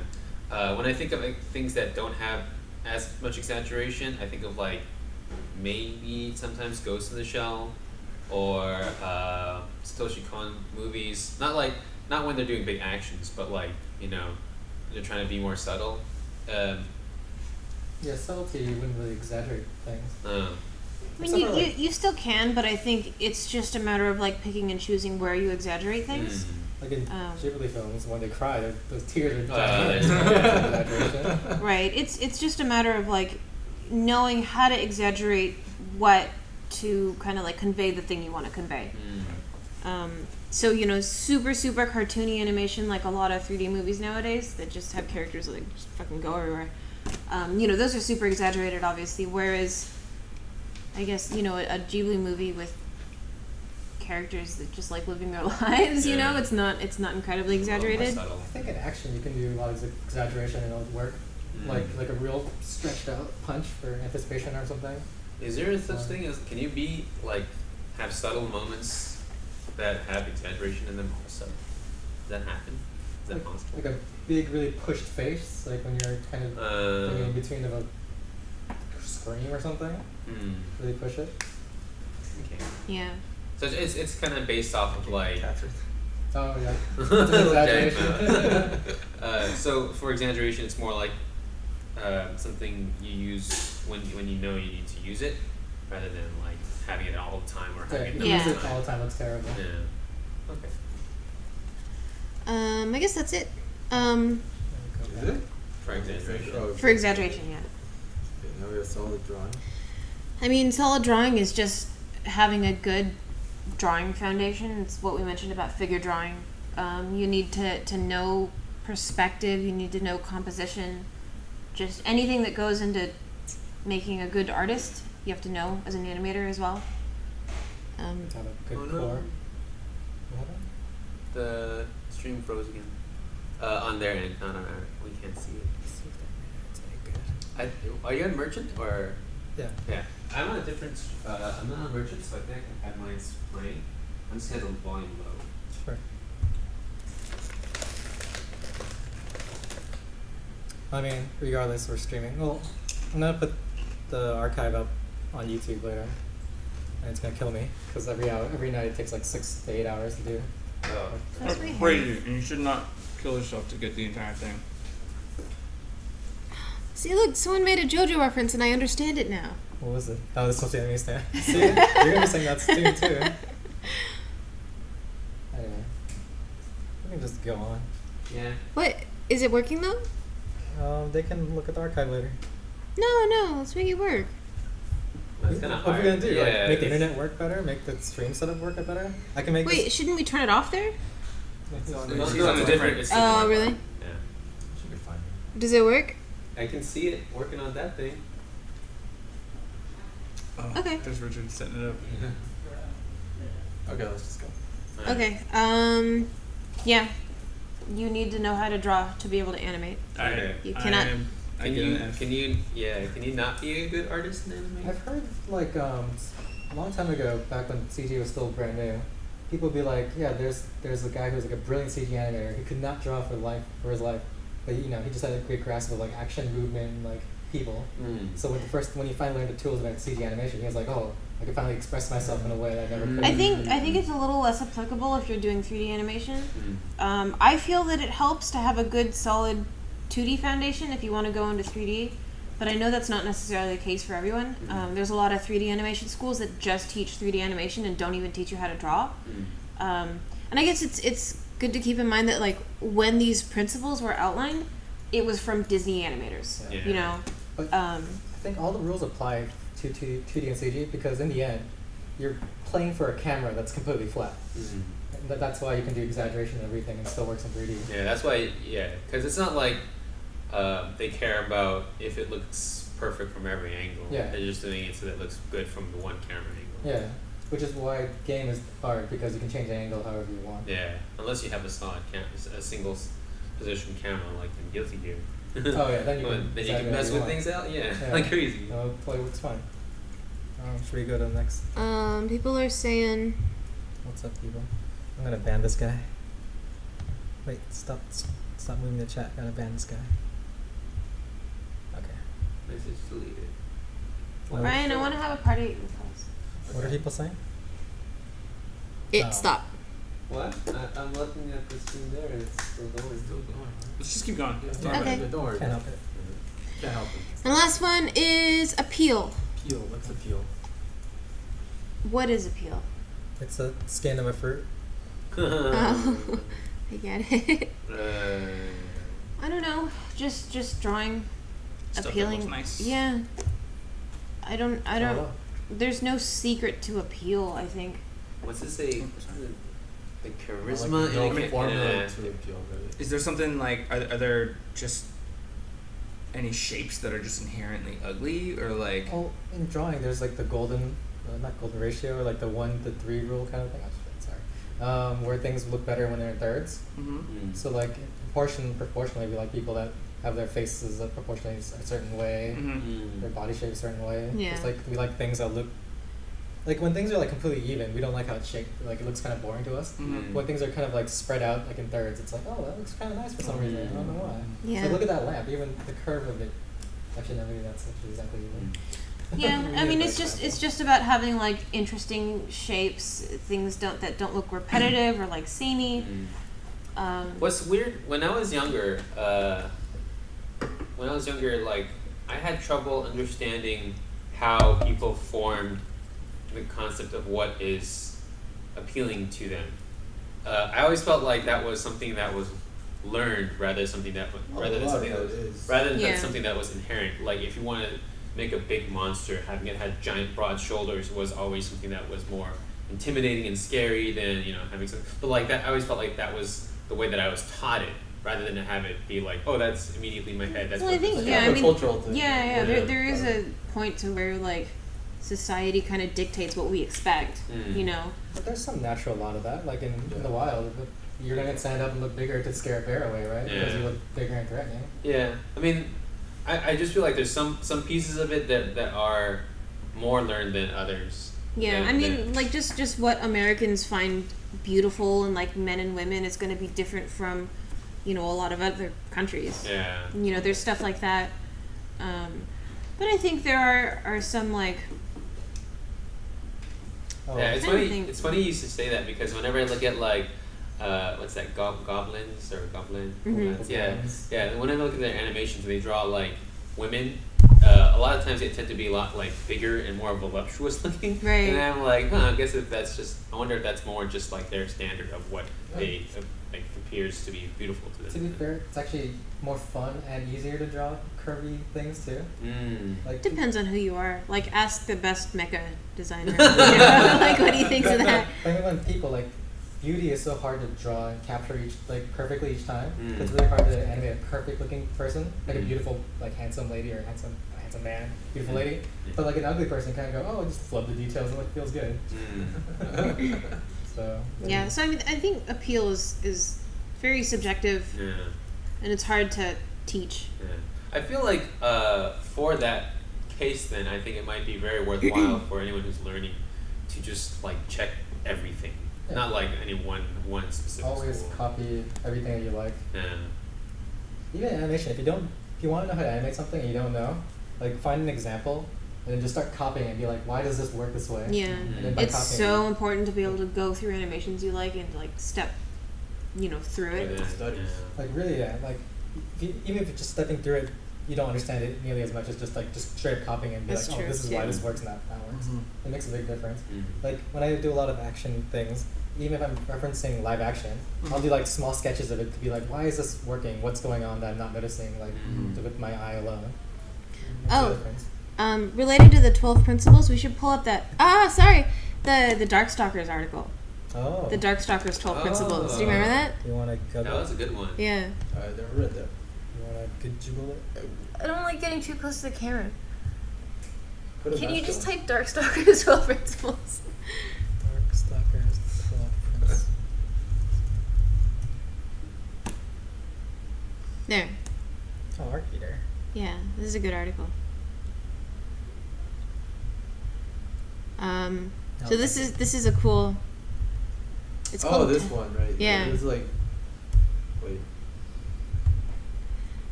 He just goes through the 12 principles of animation, and then he says like they do this in Darkstalkers. Look at that long his leg. Yeah, the squash and stretch. Look at that long leg. All that exaggeration. Do the squash stretch. Yeah, the giant foot. Yeah, I like what was the name of the Frankenstein character? yeah. This is super cool. I love this. I like Victor's foot when he does that giant foot attack. Yeah. So giant. No, they. I seem to recall, at least in Skullgirls, like for the, it wouldn't be the actual hit frame, but the frame right before it would be where you exaggerate it and it stretches out beyond where it's gonna hit, and then when it settles past that, that's the frame that hits and it stops on. Because you don't want to hit stop on the weird frame. Because then it'll pause on that and look weird. Yeah. Gotcha. It's kind of just like a little trick to give it like that extra little bit of impact. That's something we picked up, I think, from Third Strike, right? Yeah. Yeah. Look at that! Look at that twisting of the torso. I was getting confused looking at it. I was like, "What's happening here?" And he turns his like body all backwards, upwards. Yeah, I don't know. This is super cool. It just goes through the whole thing. Oh, this is Straight ahead. For the effects stuff. Yeah. Because it's like you don't know exactly where those things are gonna end, so it's easier to just do it. You can't really Like, keyframe right. those. Yeah.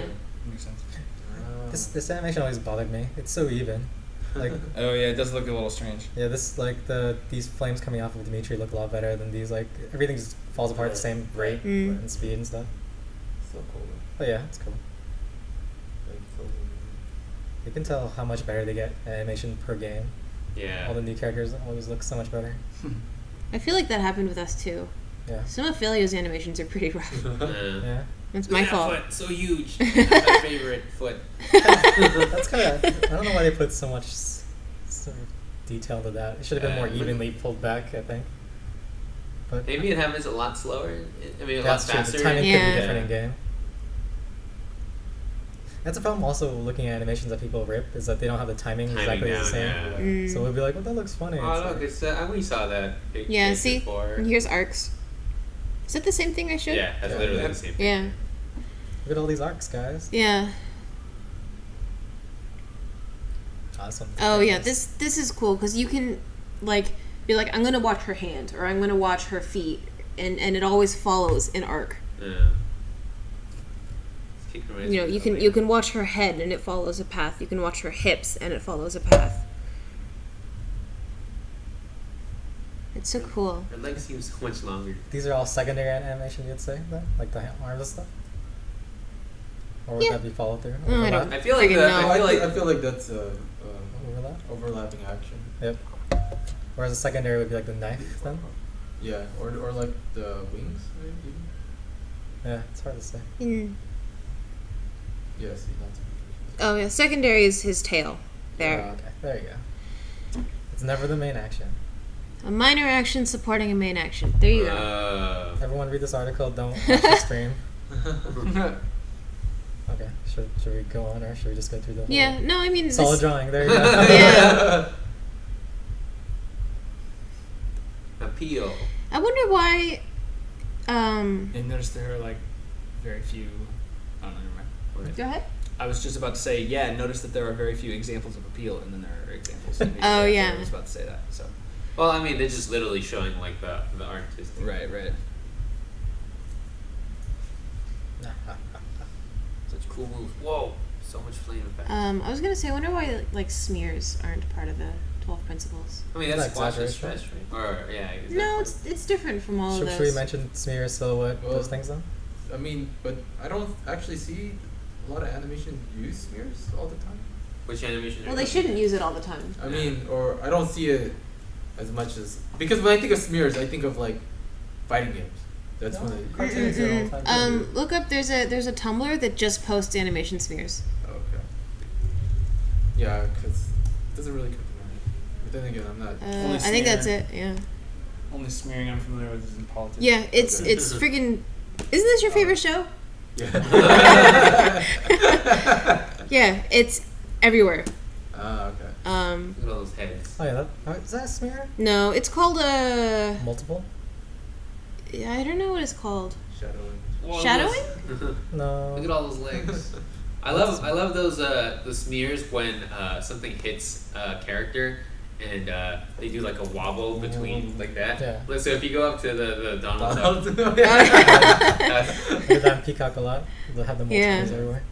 So there's an interesting thing about in the Richard Williams book that I didn't catch the first time I read it, like a long time ago, is that so back in the days when they actually could afford it, they had painters that would airbrush or do these like delicate dry brush smear techniques right here, and then the animators would show it off by like just indicating it with lines and expecting their painters to go in and do this technique. Yeah. But later, once the war happened and they couldn't afford to do nice animation anymore, the animators would still keep that technique down.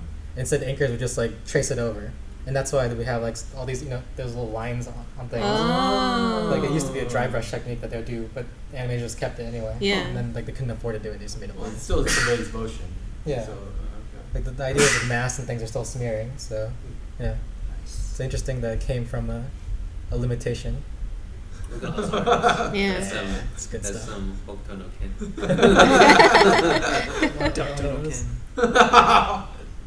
All right, so should we move on?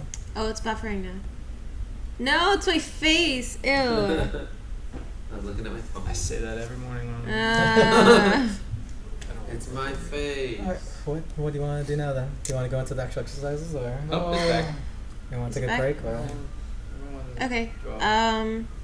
Yeah. Do you guys want to try animating? Sure. Okay. Bouncing ball.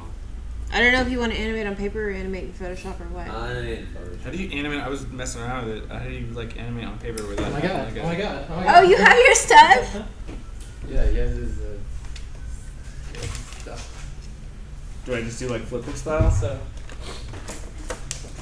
if you guys are not young, you probably have an animation disc, right? with the pegs here, the 3 pegs that you attach paper to. Oh my god. Where's yours? Don't go eat your cookie. Is that what you're saying? I'm ducking on the camera while I'm eating your cookie. Here's Richard's animation. Oh damn! If you want to animate on paper, I'll totally lend you the disc and have like Let me do this. that stack of paper down here. It's also useful if you have a light underneath because you can see what your previous frame looked like. Oh, see through. I see. Yeah. I see. So animating on paper has its own The techniques. whiteness of my legs will. eliminate. You want to teach him? Really want to teach him how to roll his papers? Over and I'm under, terrible under. at it. Yo, So, I can roll papers. you can either put the pegs on the top or the bottom. It's a preference thing. Okay. I tend to put it on the bottom. Yeah, because then you can't roll it, or you can't flip it otherwise. So you have to learn how to flip. Or you just have like a couple of Mm-hmm. sheets in between your Yep. fingers, so you Throw it can. on the stream. Oh, maybe I'll Um, just put the camera down. I haven't flipped in a long time. But you're just kind of So you can like kind of quick go through those Yeah. frames that you're drawing. I This see. way you can do it at the timing that you'd want to do it at. Right, right. Because you can't take a camera and photo. Eh. Yeah, shoot all yeah. these. It's the only way you can do it back in the day. Oh my god, I haven't done this in years. Yeah. So you'll animate up here and then you'll kind of like flip through. And Oh, I see. everyone's papers always have these like little Creases bent everywhere. creases and bent marks and stuff. And then once you get more than like 5 shots or 5 frames, then you put it and hold it up and flip it. Yeah. And then Oh, I see. you can kind of whatever. There's not enough sheets It's like to do flip it. books. Yeah. In the beginning, it's impossible to do it right, and you have to get a sense of the timing of it. I also like to do it from the bottom. You can't flip from the bottom. It's impossible. You just have to roll. Yeah, I think you can only roll from the bottom. So like a flip book style and really slowly. Yeah. Dang. And you have to learn to do it at the rate. It's That annoying. sounds so hard. Yeah, there's a lot of annoyances with How did physical media. Japanese animators do this? You just learn. Do any more? Take as many as you need. How many do I need, guys? Just throw it in the bag. So we were still animating on paper at CalArts up through 2009, which is when we graduated. Did you graduate in 09? All right, I'm gonna go ahead and animate. Animation on it. I'm gonna go ahead and animate one of the incarnations, and we'll throw it in the prototype. Cool. Yeah, so we- Sick man. And I was so surprised that, I mentioned that we were still recording our animation tests on VHSs in 2008, 2009. Lunchboxes right here. Yeah, with this fucking weird ass machine. It's so old. It's called a lunchbox. Oh shit. Oh no. So what you do is you keyframe everything. There's like a camera hooked up to it. Mm-hmm. You have to tap it each time you want to take a photo. You have to like step through each frame. And if you want to rearrange your shots, you have to like manually. Oh my god, you gotta like go step don't back, remember. cut, move forward, paste. So like every hour of the day you hear click, click, click. Just like, oh. Yeah. Oh my god. And I think it was only like a year or two after we left that they finally replaced it with like digital things. And I mentioned this to Tyson, who went to school for animation. He's like, "Yeah, we were all digital the whole time, or whatever." Yeah, I think it might be. It's very school dependent. Like I heard that it took a long time for animators in Japan to even consider doing like a studio project, like for an anime, fully digital. Like They still do a lot of paper in Japan and Korea. Like I think just recently they had like certain productions be completely digital, no paper involved. I was hearing that like at Federator, they will just get like boxes and boxes and boxes of animation frames back from Korea, because they still do it on paper, and it's like, what do we do with all this stuff? Avocados, give it away. Yeah. Did you watch Baku? Oh yeah, I was really surprised to hear my friend was working in the Japanese anime industry. Like his studio, the guys are all like technophobic, so they still like just have a guy like take all the animation, like drive it up to the next. Yeah, studio. that's what they showed that. It was like, oh my god, seriously, like We were. I got the deadline. He's I all was driving. I was visiting a friend who worked at an animation studio, and as we were walking through, there was like a whole like a small part of the studio which is like just a bunch of shelves that had really thick folders filled with all the different animation paper, like people that already drew in their cuts for a certain episode, right?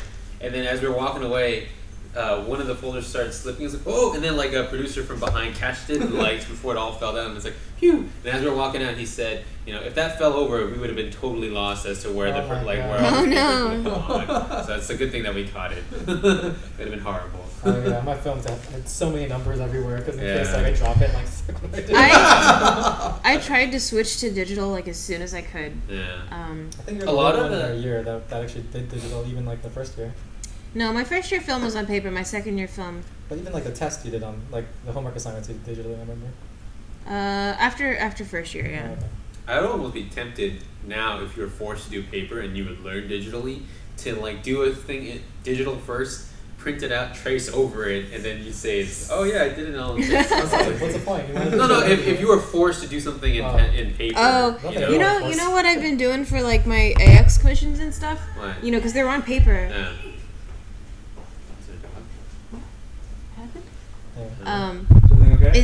Is that I would draw it on my Cintiq, Yeah. and then use the Cintiq as a light box, and then trace over paper. it. I think Yeah. that might be a better idea, because like every time I'm trying to draw something proportionally correct, you can do so many corrections digitally, so much more faster and easier. Like if you drew an arm in the wrong position, anything on paper, you just have to erase it and then redraw it. You know what I have the most trouble with on paper is just getting things in the right place on the paper, where I'll realize that I drew the head too low, and so the drawing is too low on the paper and stuff like that. That's what I struggle with most. I hate it. Because digitally you can just be like, all right, I'm just gonna move Shift Yeah. it over. Yeah. Anything. Like I think that might be just like a better way of doing anything analog. Just trace over. If you're not worried about ripping up your paper, I've seen people just like cut it out and like put it on another piece of paper and draw next to it. over it. And then just trace it afterwards. So if I were gonna do a ball, Oh yeah. do I start on the top one? I assume. And then you put it on the bottom. Like, cause you'd always want to like. Oh, I draw it and then put another piece of paper. put another piece of paper on top of that. Yeah, Oh, okay. Unless Got you it. want to draw like. Because I was sitting here being like, okay, do I just go in like this and then? Is it easier to have the drawing closer to the top, or like is it okay? Yeah, because if I'm doing like this, if there's like a piece of the drawing down here, I have to like flip it real far down. See if I'm already like ruining the top. Oh, there's no way to ruin paper. This paper is designed to be like taking a beating. Oh, okay. You could like erase it 1,000 times. Let's see, yeah. Did the 12 principles didn't go into spacing? Yeah, it's weird, right? You would think spacing would be a big principle. What's spacing? Spacing is choosing where to place your frames. I guess it's a little It's related to, or rather, ease in and out is related to spacing.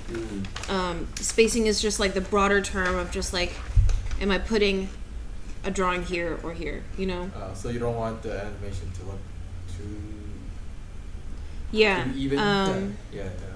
Does this have an index? Spacing is everywhere. Actually, here, yeah. It's all spacing. Spacing is just where the frames are. That's pretty much it. And I guess I will show the stream as well. Does it work? Yeah. So just where you're choosing to place the frames. Here they're placing more at the top of the arc because the ball kind of like slows down, I guess, at the top of the arc. But choosing where to place your frames is what spacing is, and that's also really important.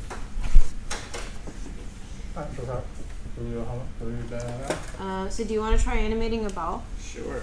Because that's a bow. About. Because that would kind of like teach you about arcs, spacing, timing, squash and stretch if you want to make it squash and stretch. I think like any animator learns to animate a bouncing ball first. So do it. Okay. Go for it. Alright. It's time for practical part. Oh, are you gonna teach Photoshop? I want you to Oh, we can do that. your Record. chairs on the. Oh, should we teach programs? Does anybody have a good pencil I could use? I got some. Oh wait, here's a big thing. Where's Oh my my god, mouse? too many choices. There's no pencils in here, are there? Is this a pencil? Hey. That's a lot. Oh, yeah, that's a good one. It's a square pencil. I like that. Oh. So over here we use Photoshop, which has a rudimentary animation function. If you go to, shoot, where is it? I just have a keyframe for it. Is it timeline? Oh yeah, timeline. Yeah, timeline. And then from here, Photoshop works in that each frame of the timeline basically saves its own like canvas. So you need to unify positions to make everything stay in the same place, because otherwise they'll move independently on each new frame, which is a nightmare. I would not recommend this to anyone, unless this is all you have. Look, it's animated, guys. Whee. But squash and stretch. You want me to squash and stretch this? At that point, it's like, what am I teaching this stream? It's like ninja dashing between the center of the screen and the center of the canvas. I don't know if I can look on this. Alright. Okay, what am I doing? We're going to draw a ball. Yeah, what are we doing there? Do you want to animate a ball? On around ball. Wow, Thank you. that's shit. Thank you for your support. Flower sack exercise. That's a little bit down the line. So would you draw an arc first? Yeah. Yeah. Oh, should I do that too? Okay. You can draw it now. Yeah, let's animate a bouncing ball. Okay, I'm going to draw first. It helps to draw a floor first, God. I feel. So everyone, let's make a nice, happy little floor. So much buffering, they say. Are you? No, what's his name? Bob Ross? What'd you say? No. Sorry. I say it in very, subtle, like soft voice. Now I'm gonna paint some hidden It's a happy little floor. There's no- So for this exercise, everybody, let's draw just a little happy little circle. In fact, let's give him a little smile. Let's give him a big smile. Let's give him a big smile. I'm using Mario's Intuos, so I'm very confused at how it works. What But- the hell? Draw a big happy smile. And then let's have him bounce a little bit like this.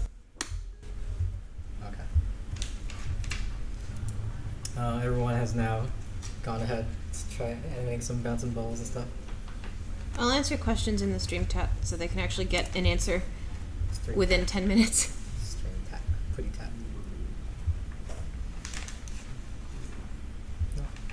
No, don't load. Stop it.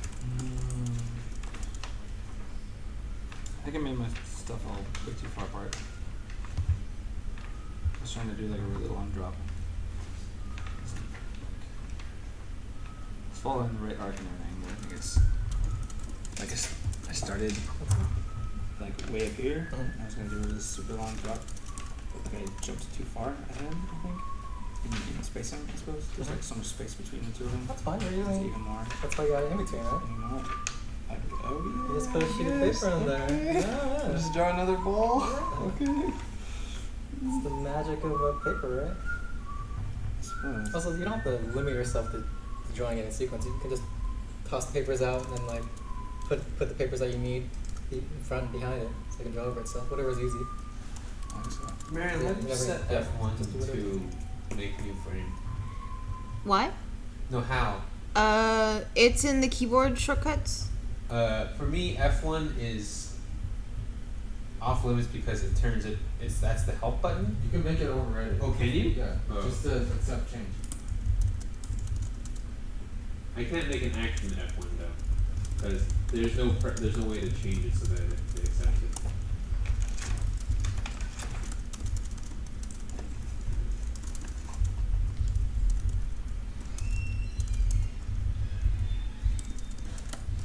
So, when you're spacing things, when things are moving, you never want. Let's see, what's the best way to phrase it? Like, things look the best when they move in thirds away from each other, I would say, right? Because you don't want to put things animated like evenly. Yeah. So when you're spacing like the ball away from each other, try to move them in thirds.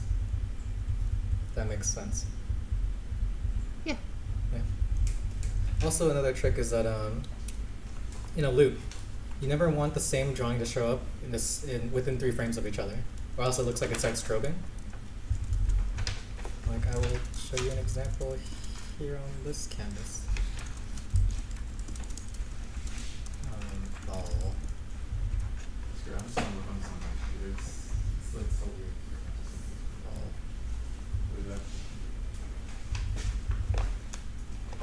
Ball.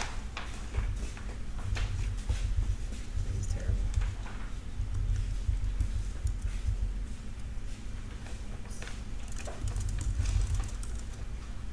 Oh, no, that's just a terrible animation. Forget it.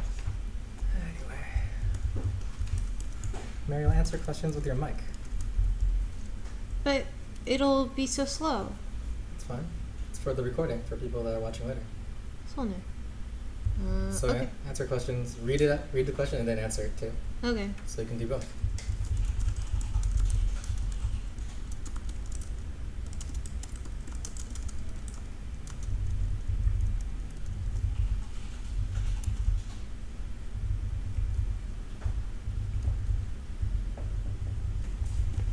Was there any good questions? Okay. Can you move your toolbar? Oh, it's up there. Oh, whoa. What's This happening? is as far as the stylus goes. What? I guess it's proportional. Is it set to the application? No, I think it's. Oh, is it? No. What? I think it's set to the resolution of the screen before. But because we switched monitors, because of all the technical problems. Alright.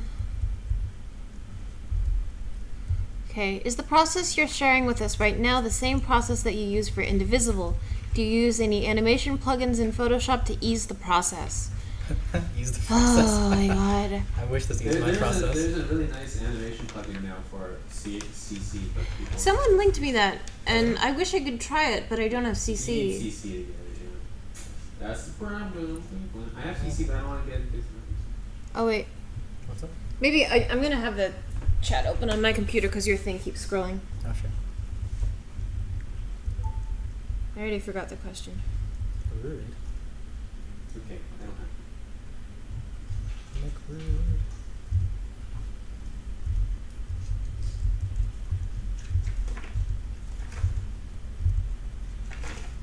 Oh, it doesn't show up on mine. Mine doesn't. It's a laggy. Oh my god. Well, okay, so animating in Photoshop sucks, and I would not recommend it. The only thing is that I don't know what better alternatives there are. Like, you can animate in Flash, there's Toon Boom, there's TV Paint. There are programs that are made for animating. Whoa, your thing is really going. It keeps hanging. Maybe because you're streaming also. Yeah, there's programs that are made for animating. There's several reasons that we use Photoshop instead. One of the reasons is that we export the frames into PNGs. Like, we have a script that does it for us, so we can get the game or the frames into the game. And PSD is kind of like a more universal file format to get back animations from different people and then pass them to cleanup. So there are reasons that we use Photoshop to animate, but if you want to animate for fun, Use whatever's easiest. God, don't use Photoshop. Yeah, fucking don't use Photoshop. It sucks. It sucks, man. I'll access the bar to other programs.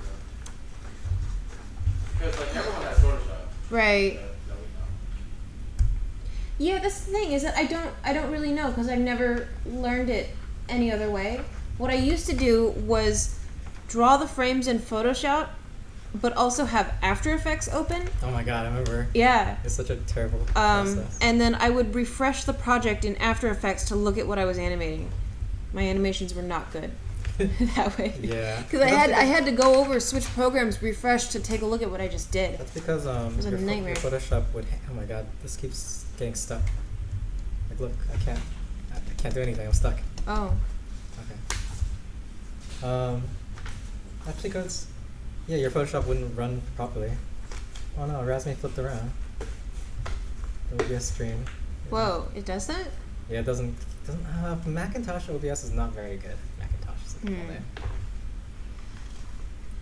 But yeah, like if your Photoshop can't play animation at the proper speed, what I do is you save it for web as an animated GIF, and then oh my god, it got stuck again. Then you can watch it at a better, more accurate speed.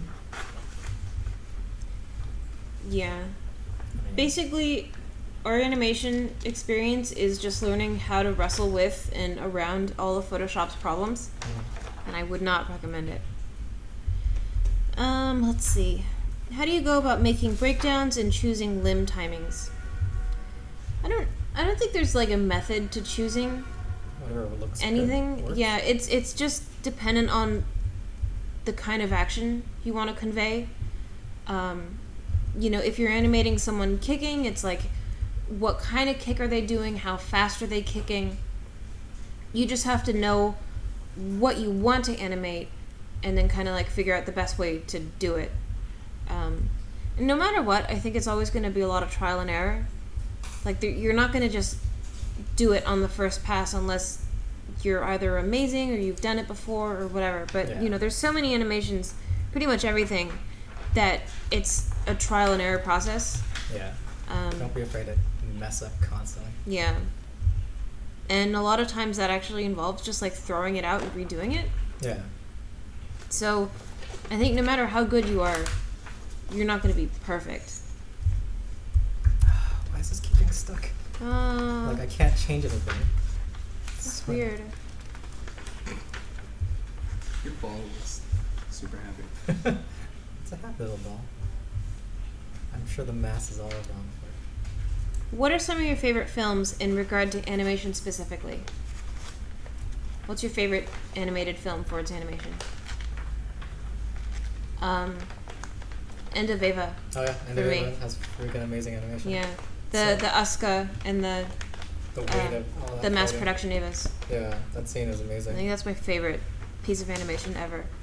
I was gonna say one of the Ava movies, and then you went and said it. I was Oh. wondering, like, should I say that or like a Ghibli movie or? Whatever, man. Yeah, It was cool whatever. animation. You know what? I think I tend to remember like stylish animation more than like realistic animation. Hmm.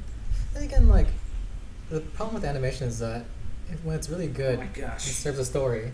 Then you. Oh yeah, you're watching the animation. Like I really liked The Incredibles as a movie, but I don't remember any particular part of the animation that I thought was like cool. It's like it's well acted and looks nice, but I don't remember thinking, oh, that's cool or stylish.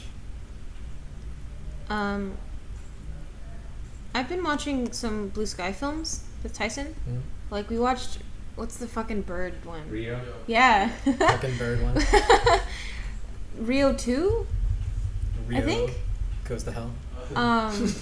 But Blue Sky films actually have some really cool animation. Oh, really? Like Oh, their actually, rigs this are clip. really complex and they're super cartoony and interesting.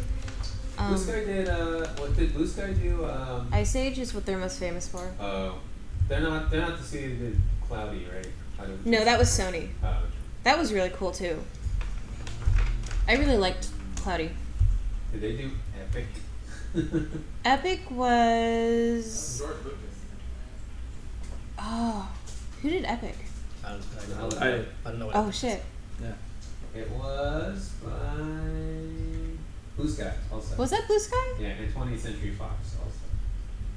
That wasn't a good movie. I saw that. Oh, did you watch it? Yeah, I I did. think they're doing the Peanuts now. Yeah, Blue Sky's doing Oh. Peanuts now. That Peanuts looks look so great. pretty. Yeah.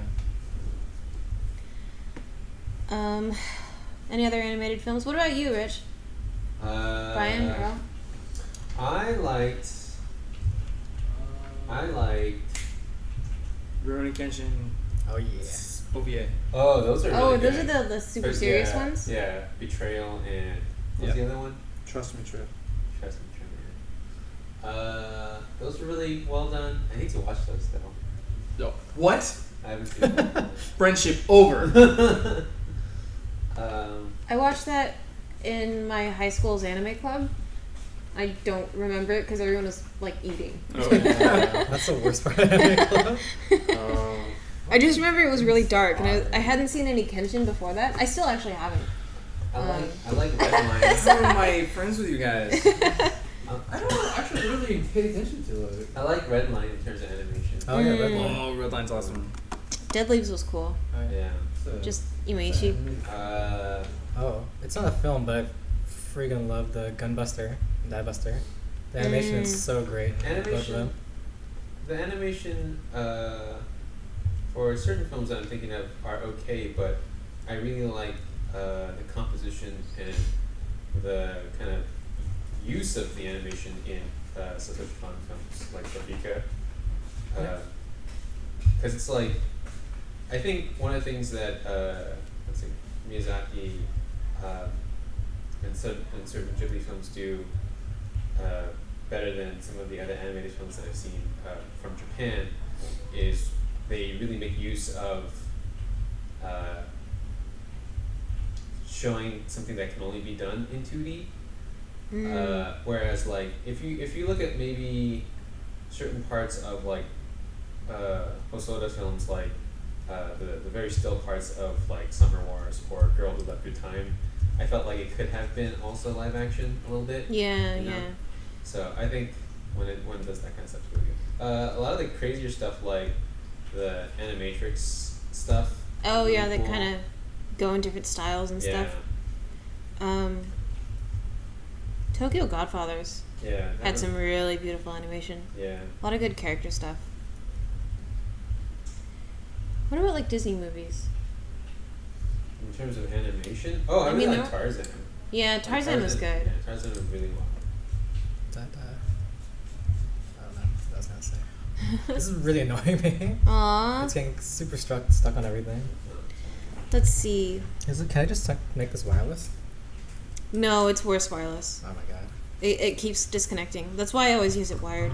It's so terrible. It keeps it won't let me, the cursor gets stuck, so I have to keep, that's why I keep doing these little scribbles on the side.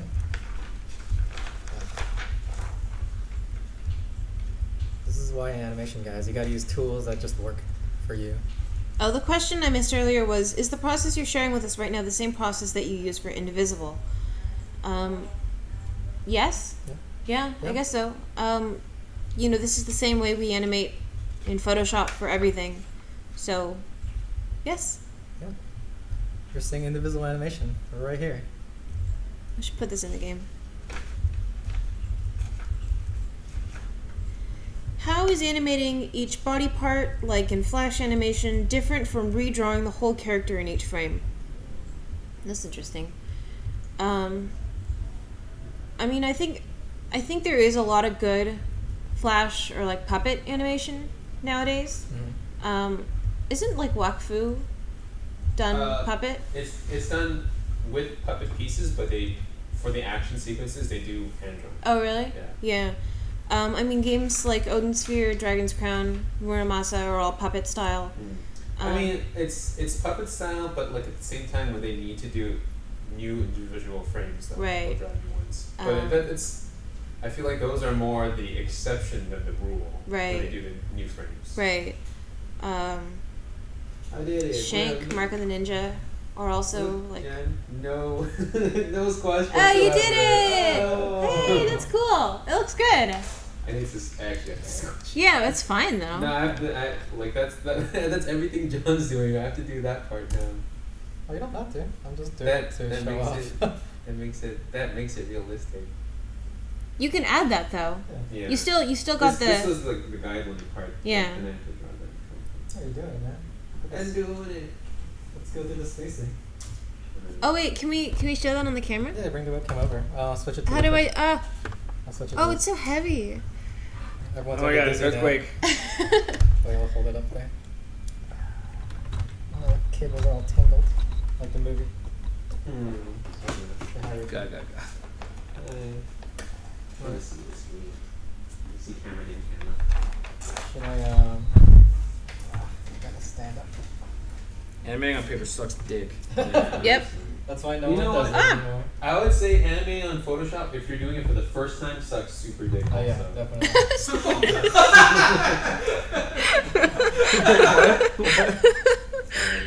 Oh, Are we laughing that he said super dick? Yeah. Wait, there's a lot of glare. Is there? I need Just angle your computer. Can you see Yeah, I this? animated something, but not this. Oh wait, I could. I don't know how well it'll show up on. This book's really heavy. Oh, sorry. It's way wider. Or just angle your computer monitor. Oh yeah, Or your game monitor. Or That makes your- sense. This way. How's that? Can you see it? I'll hold it. Tell me where to position the camera. I think it's good. I mean, we've seen it. Can I step through? Yes. Actually, we should bring the mic closer to the game. Here, I'll bring my. Here.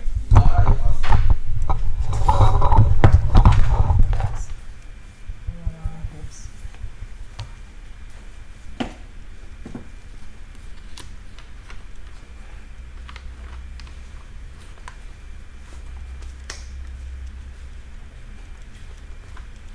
You could bring these frames closer to the, The top. yeah, to make it hang a bit more in the air. Okay. 'Cause- The stream doesn't show anything because it's so bright. Here, Brian, do you want to hold it? Yeah, no, adjust it. I don't know if I can. Oh, there we go. Yeah, just do it. Point it. you merge layers. Oh, undo. What's going on? There we go. You Oh, can see it there. Play it. Perfect. Yeah. It's good enough.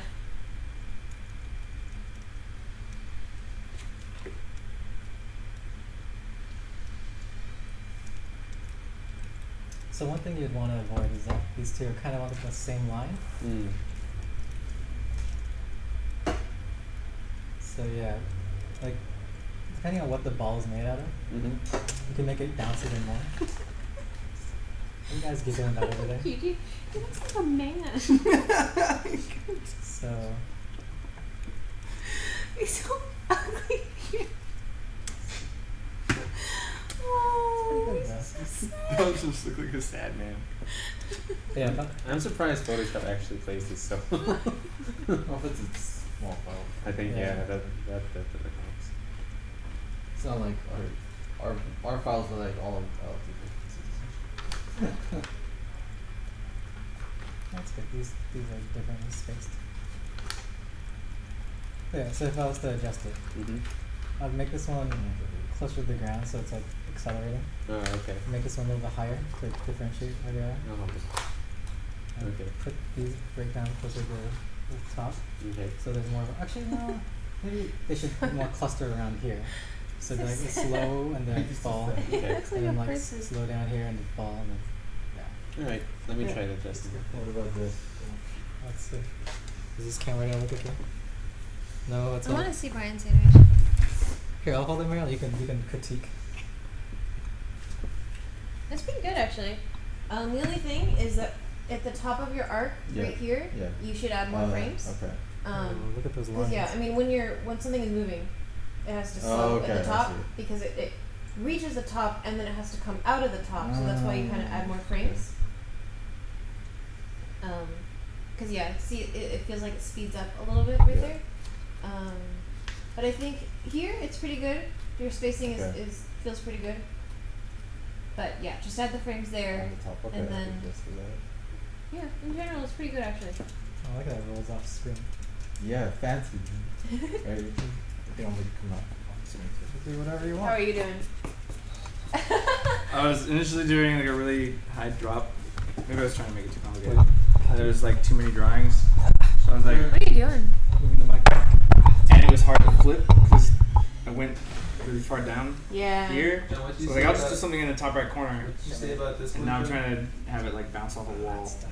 But It's stuck on everything. We've tangled. Got it? No, we've tangled everything back there. oh, I cheated. Oh no! Sorry, guys. Okay. Alright, what were you saying, Richard? What did you say about this one? Should I shoot Can you flip it? What? Are you able to flip? Oh, I did. Yeah, I just flipped the piece of paper. So that I, oh, wait. Oh. Oh, you mean flip the so people can see? Yeah. Oh, no, it's not great. Well, so I was like, I was just trying to keep it in the top right corner. Mm-hmm. Not that I just have something fly in from off screen and hit the wall, like right here, and it bounce off there. But then, like it looked weird. I wasn't sure if I should start with something that was inert. So I have that, Oh, and then I was right, like yeah. stretching it, like it's moving fast, but then it's weird from going from Right. Oh, that one? just standing It's still. yeah, it's really easiest to just do the most basic, like it just does this, you know. Well, I mean, Try to get all fancy. I guess.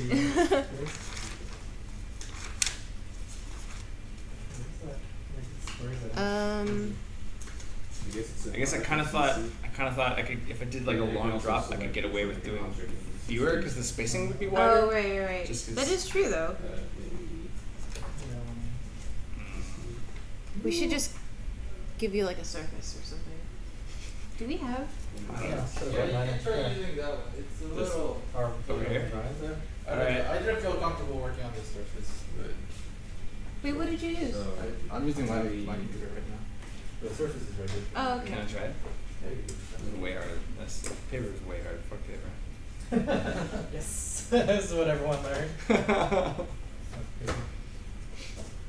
Oh, I guess I can answer more questions. I'll put it in there then. Is this right? After this one? Yeah. Oh, you got Photoshop? What? Yeah, that's what Try it. What? What should I do with this?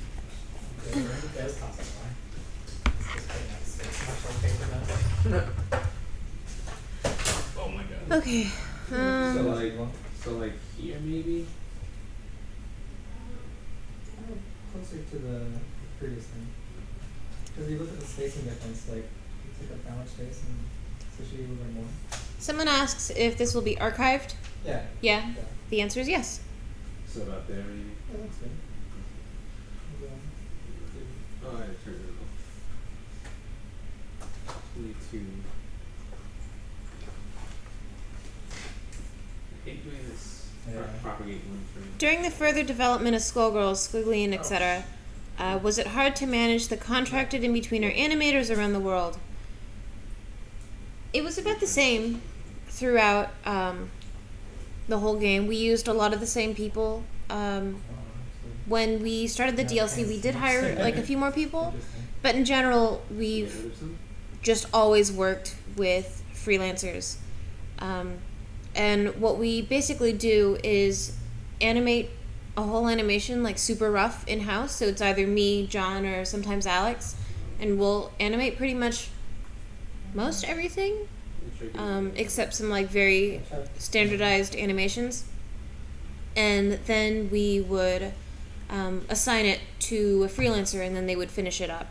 And that's kind of the process we kept throughout most of the game, so it actually made it very easy and straightforward to finish the animations while keeping like the quality and like the timing and stuff that we want.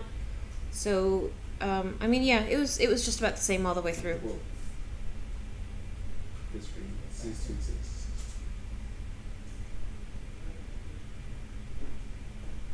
Every time I see that stupid square, it's like Does it know? Do you use some kind of custom shader to combine the grayscale and colored flats?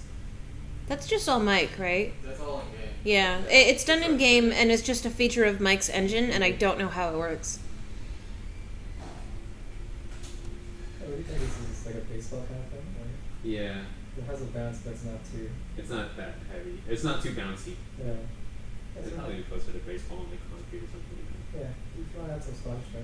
that. Right. Doesn't really need too much there. How do you deal with animations that change length during development?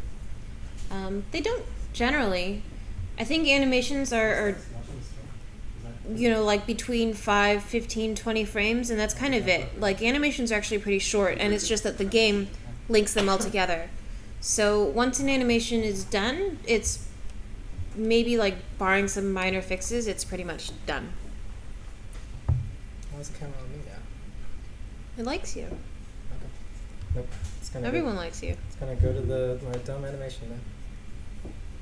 Was there a quick like undo with a tablet? Oh. I don't know. I said with a tablet. You can set Oh. You'd have to. Yeah. No, there's no easy way. There is no. Okay, so- that is an answer I'm Right there. that is acceptable. Yeah. Yes. So in certain programs, depending on what program you have, what they can do is they set a corner, because sometimes you have corners free. You double tap a corner, it'll be an undo. Oh, I But for Photoshop, no, you just have to accept it that that's the way to do it. got it. Set the Is there a way to set like one of these button buddies to like You an could. eraser or something? Yeah, you can do that. Is that easier? That might be easier. Yeah. Do I go into like settings? You're just figuring out the tablet stuff. Yeah. Yeah, a little bit. That's alright. Whatever. I'll press on. Nope. I'm gonna fucking do it. Okay. How do you keep track of the in-betweens when animating a complex animation with a lot of frames? Is this why use color, different color lines to Oh, keep yeah. track of the frames? Yeah. Yeah. Yeah, it's definitely easier to use different colors to keep track of like where your arcs are and where you want things to end up and all that stuff. Sometimes I will animate just different body parts in different colors. Like for Beowulf's Idol, I actually animated it all in blocks first. Oh yeah. I wonder if I could pull that up. Lucky Wolf. Because with idle animations in particular, like the movements are generally very small, and you have to keep track of things like breathing. So it's really easy on an idle animation to make it look like really jittery, like your lines are going all over the place if you don't keep track of them. And it's really annoying. Let me see.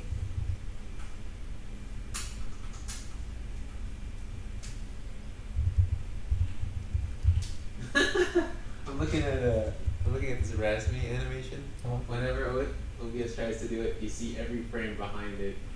So it Yeah. OBS can't do GIFs.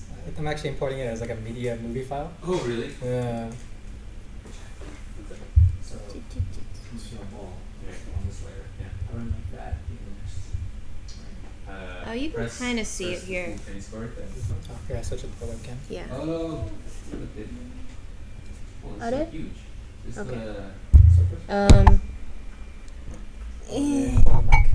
No, that's fine. And I draw it, and then I make a new layer. Yeah, you can see that, like, I drew his torso in green, I drew his arms in red, his hands in pink, yes. and that kind of helped me keep track of everything before doing the final black lines. Yes, that's the thing. And it was, I don't know, it was time consuming, but it helped organize everything a lot more.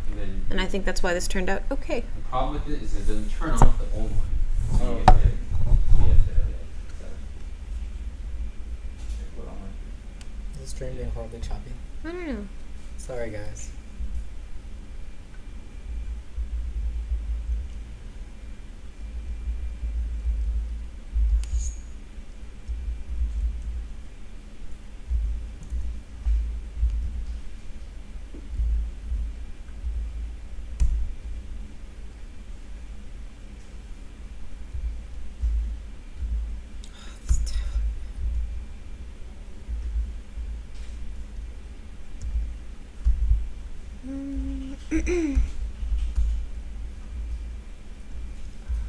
It's driving me insane.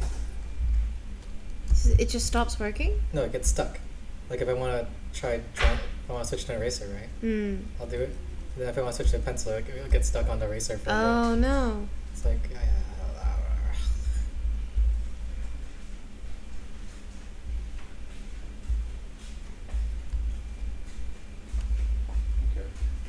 oh, what do you got?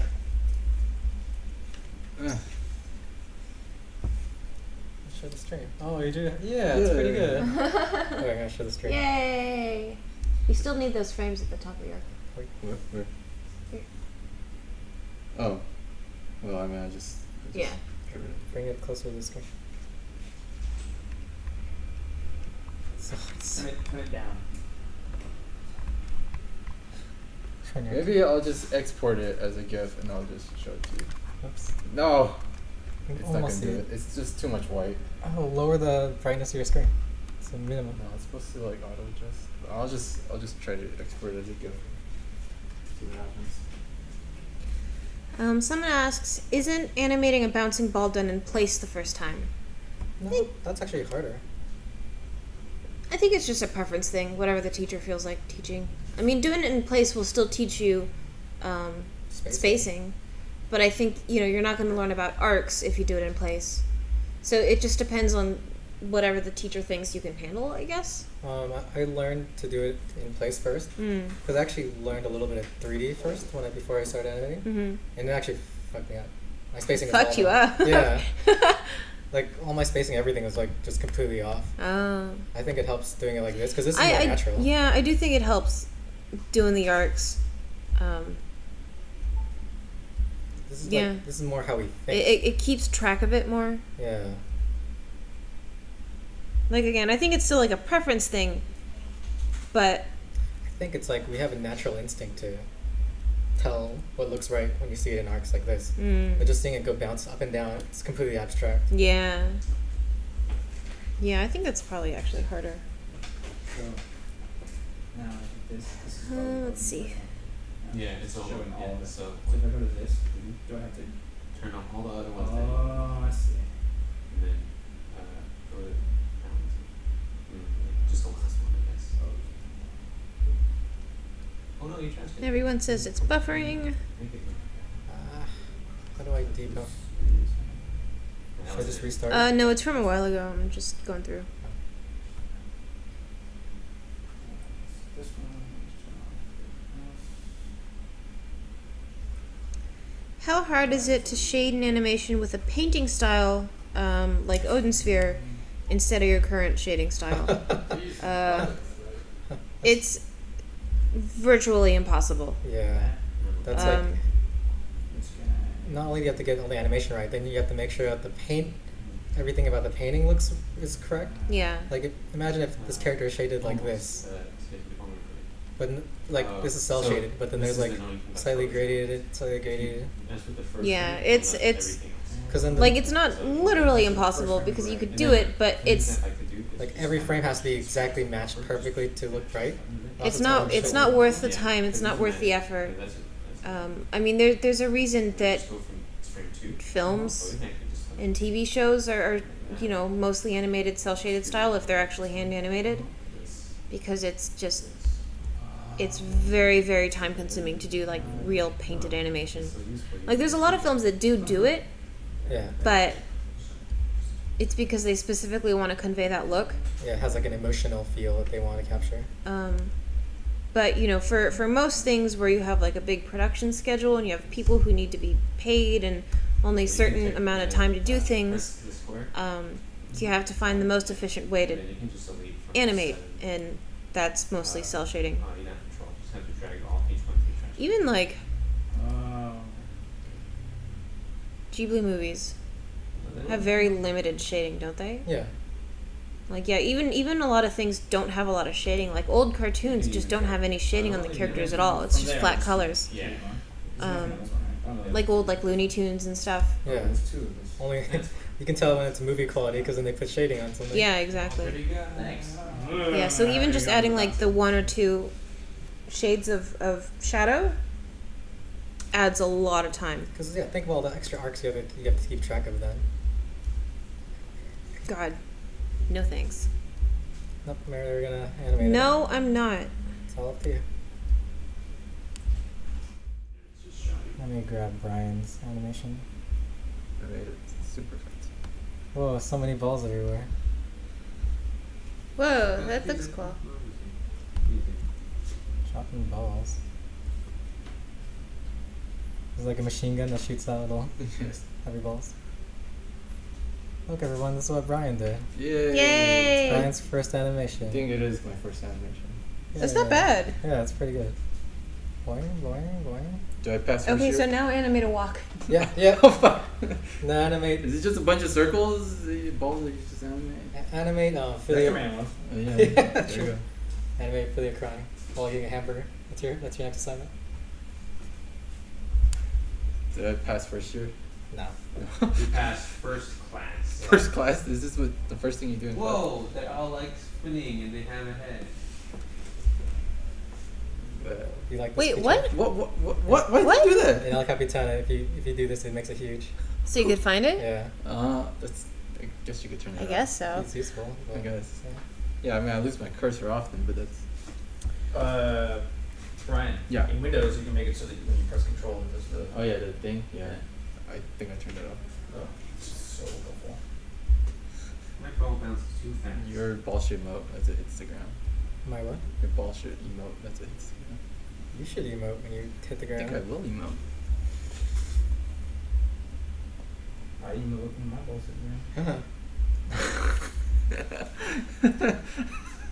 Are your balls okay? Yeah.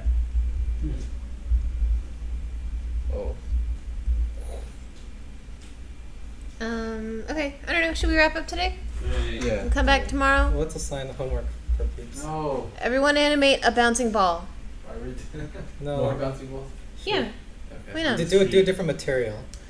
Oh. Since I You can like- either animate a bouncing ball, or if you'd like more of a challenge, try animating a tennis ball or a bowling ball, or both. Both? Or try What is- animating a Why does it have so many faces? Oh, I think Animate there's like a a tennis 3D ball. effect going on. It's on like- top of a bowling ball, and then when the bowling ball drops and the tennis ball. Then it's Did we balls. do that? Yeah, what? Did we do that exercise? What? I feel like I've animated that. I was Ball making- on top So of a a ball? ball on top of a ball, and then one hits the ground, the other one shoots up. I've done something similar. Yeah, I feel like I've done something like Did it in that. 3D. That's physics. Yeah. It doesn't make any sense visually. Oh, my brain. For my bouncing ball assignment, I remember it had like a Mario pipe on top. And it dropped like different balls at a different rate. Oh, yeah. It was pretty cool. You And see then they the all video? fell. Like it's like a girl like holding a ball and she has a hamster on top. So when she drops, the hamster just goes Oh, I've shooting. seen that. It's Oh, so sad. sad. Why would you do that? Okay. If you guys want homework, try animating some balls. Why don't you guys, if you guys have anything, listening? if you guys have anything, make it into a GIF and send it to us on Twitter or something. We can Oh, shit. critique it. Are you not? Are you down for that? Sure, Critiquing balls. sure. Okay. All right. All right. See you guys tomorrow. Thanks for watching. Bye. Countdown.